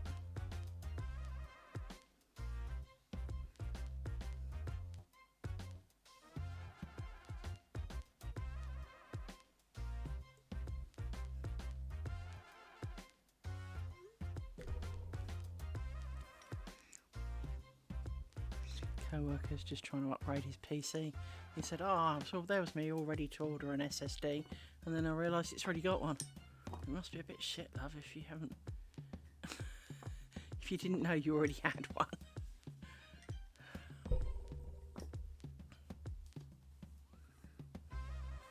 Let's put this back in parallel because I feel better with it there. And you can sit there. Although you are distinctly different lengths, let's sort you out a little bit. You can go a bit longer and you can come a bit shorter because, well, that's a thing. Now you sit better over there, right?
Oh, I'll have to think about tea soon. It's 6 o'clock. I didn't really have any lunch either, so we'll have to think of food. That could definitely be a thing.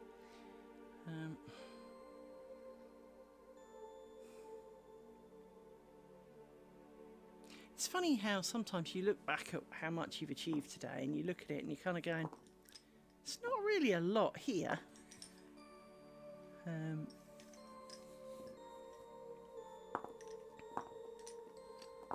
You feel like you should have achieved a lot more given the time that you had, but because it doesn't feel like it's a slow process, but clearly it's not a fast process either. It's not like knitting where you can do thousands of stitches a minute if you're brilliant. I'm obviously not brilliant, but I can knit at a reasonable... I'd call it a reasonable speed. I wouldn't call it a good speed. I'd call it a reasonable speed. I'm not slow, I'm just not fast either. Whereas this, well, again, while I'm not slow, I know that there are some really fast people out there, but even so, it's the pinning of it that takes time for me. It's not really the bobbin bit that takes the time, it is the pinning that seems to take most of my time. That and fixing the gaffs that I make along the way. A bit longer because, well, that's the thing. Worker pair always gets shorter because it's going backwards and forwards. So.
6 o'clock.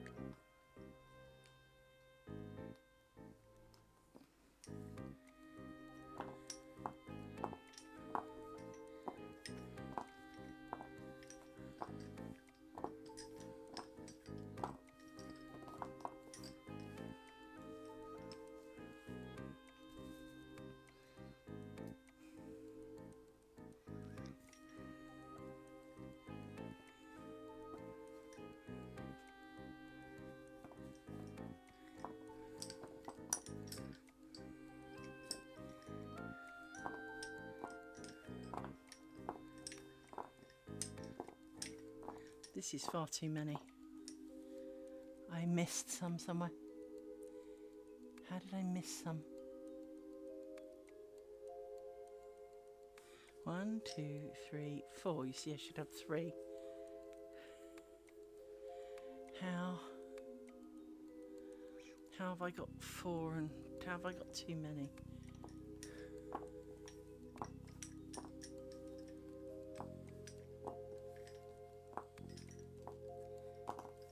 Because considering I threw some out, that means I had too many before. The question is, how? Because I've thrown some out on every layer.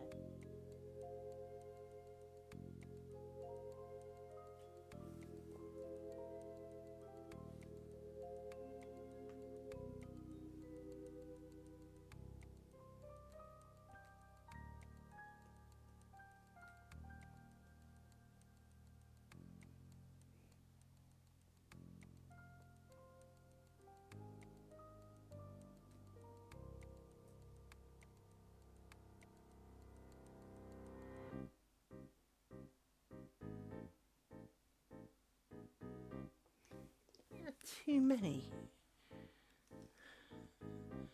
on the last one then, because I don't remember it being wrong. Was I paying enough attention?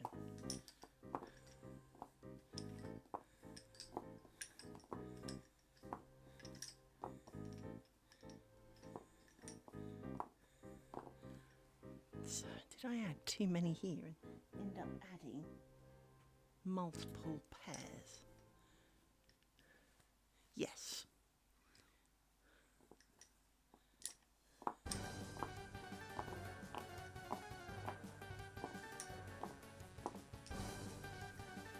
You've already added in, so I did not need another pair at this point. You're already in, and that gives me the right number. There we go.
For some reason, this feels an awfully long trip down this bit of cloth stitch. It's not. I mean, all the pins are right. I'm looking at the holes. It just feels like there's been a lot more trips on this cloth stitch than I remember. But I think it's because I did the mini one yesterday. And obviously on the mini one, there were a lot less. So.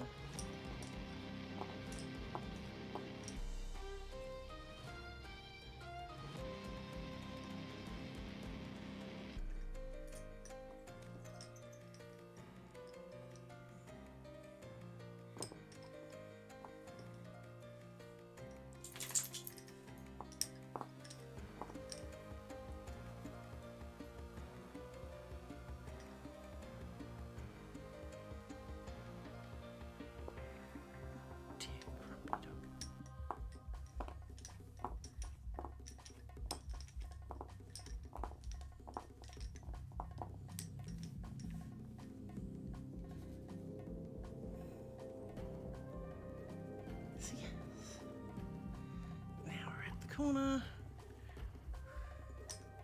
We don't throw this pair out. We keep them. And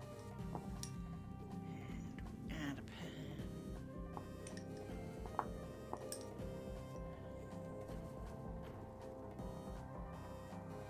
And now we reach the other corner. There we go. So. Ooh, rumbly tummy. It's definitely telling me I need to have dinner. Because I didn't really eat properly yesterday. I think I had a couple of biscuits. And I think, did I have pot noodle in the end? I think I had something like that to try and pretend like I'd eaten food. But I really was too far gone to be eating actual food. 1, 2, 3, 4, 5. So. Stick you up there. Let's pull you all down from here and put a stick in you. We'll make some of you a bit longer because that helps. It's better to be a bit long than it is to be a bit short in this situation. And we'll make you a bit longer. Just to kind of make a bit more of a straight line. Get a stick. Stick. I really want some of the nice flat wood ones. Now I've got some nice flat wood ones, but they're not wide enough, and they've got this flimsiest of uselessness that is known as elastic, but it's so baggy that you can almost literally, kind of stretch it from one side of the pillow to the other, so it doesn't really hold the bobbins in a secure manner. Unlike these, which are very firm and do not stretch a lot. I mean, as an example, let me grab one. If I put the end on, you'll see that that is as far as it pulls. So while it does pull enough that they can fall out, you have to really try. Whereas the other ones, you don't really try and they've kind of let everybody go. So, I think that's a good place to stop for today. I would, in part, like to do more.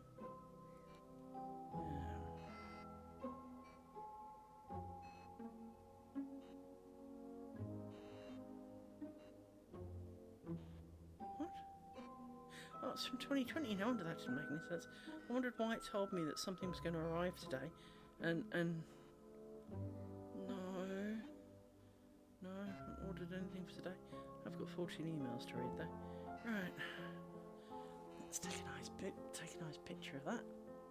Let's have a look. There we go. Take a nice picture of that bit. There we go. Right. For my beautiful lurkers and for all of you who are more actively listening right now, I thank you for attending. I am going to see if there's anyone worth raiding that I know. And I think the short answer is no. I'm not saying that they're not worth raiding, but if I haven't watched them, as I said, I don't really want to dump you on someone I've never met.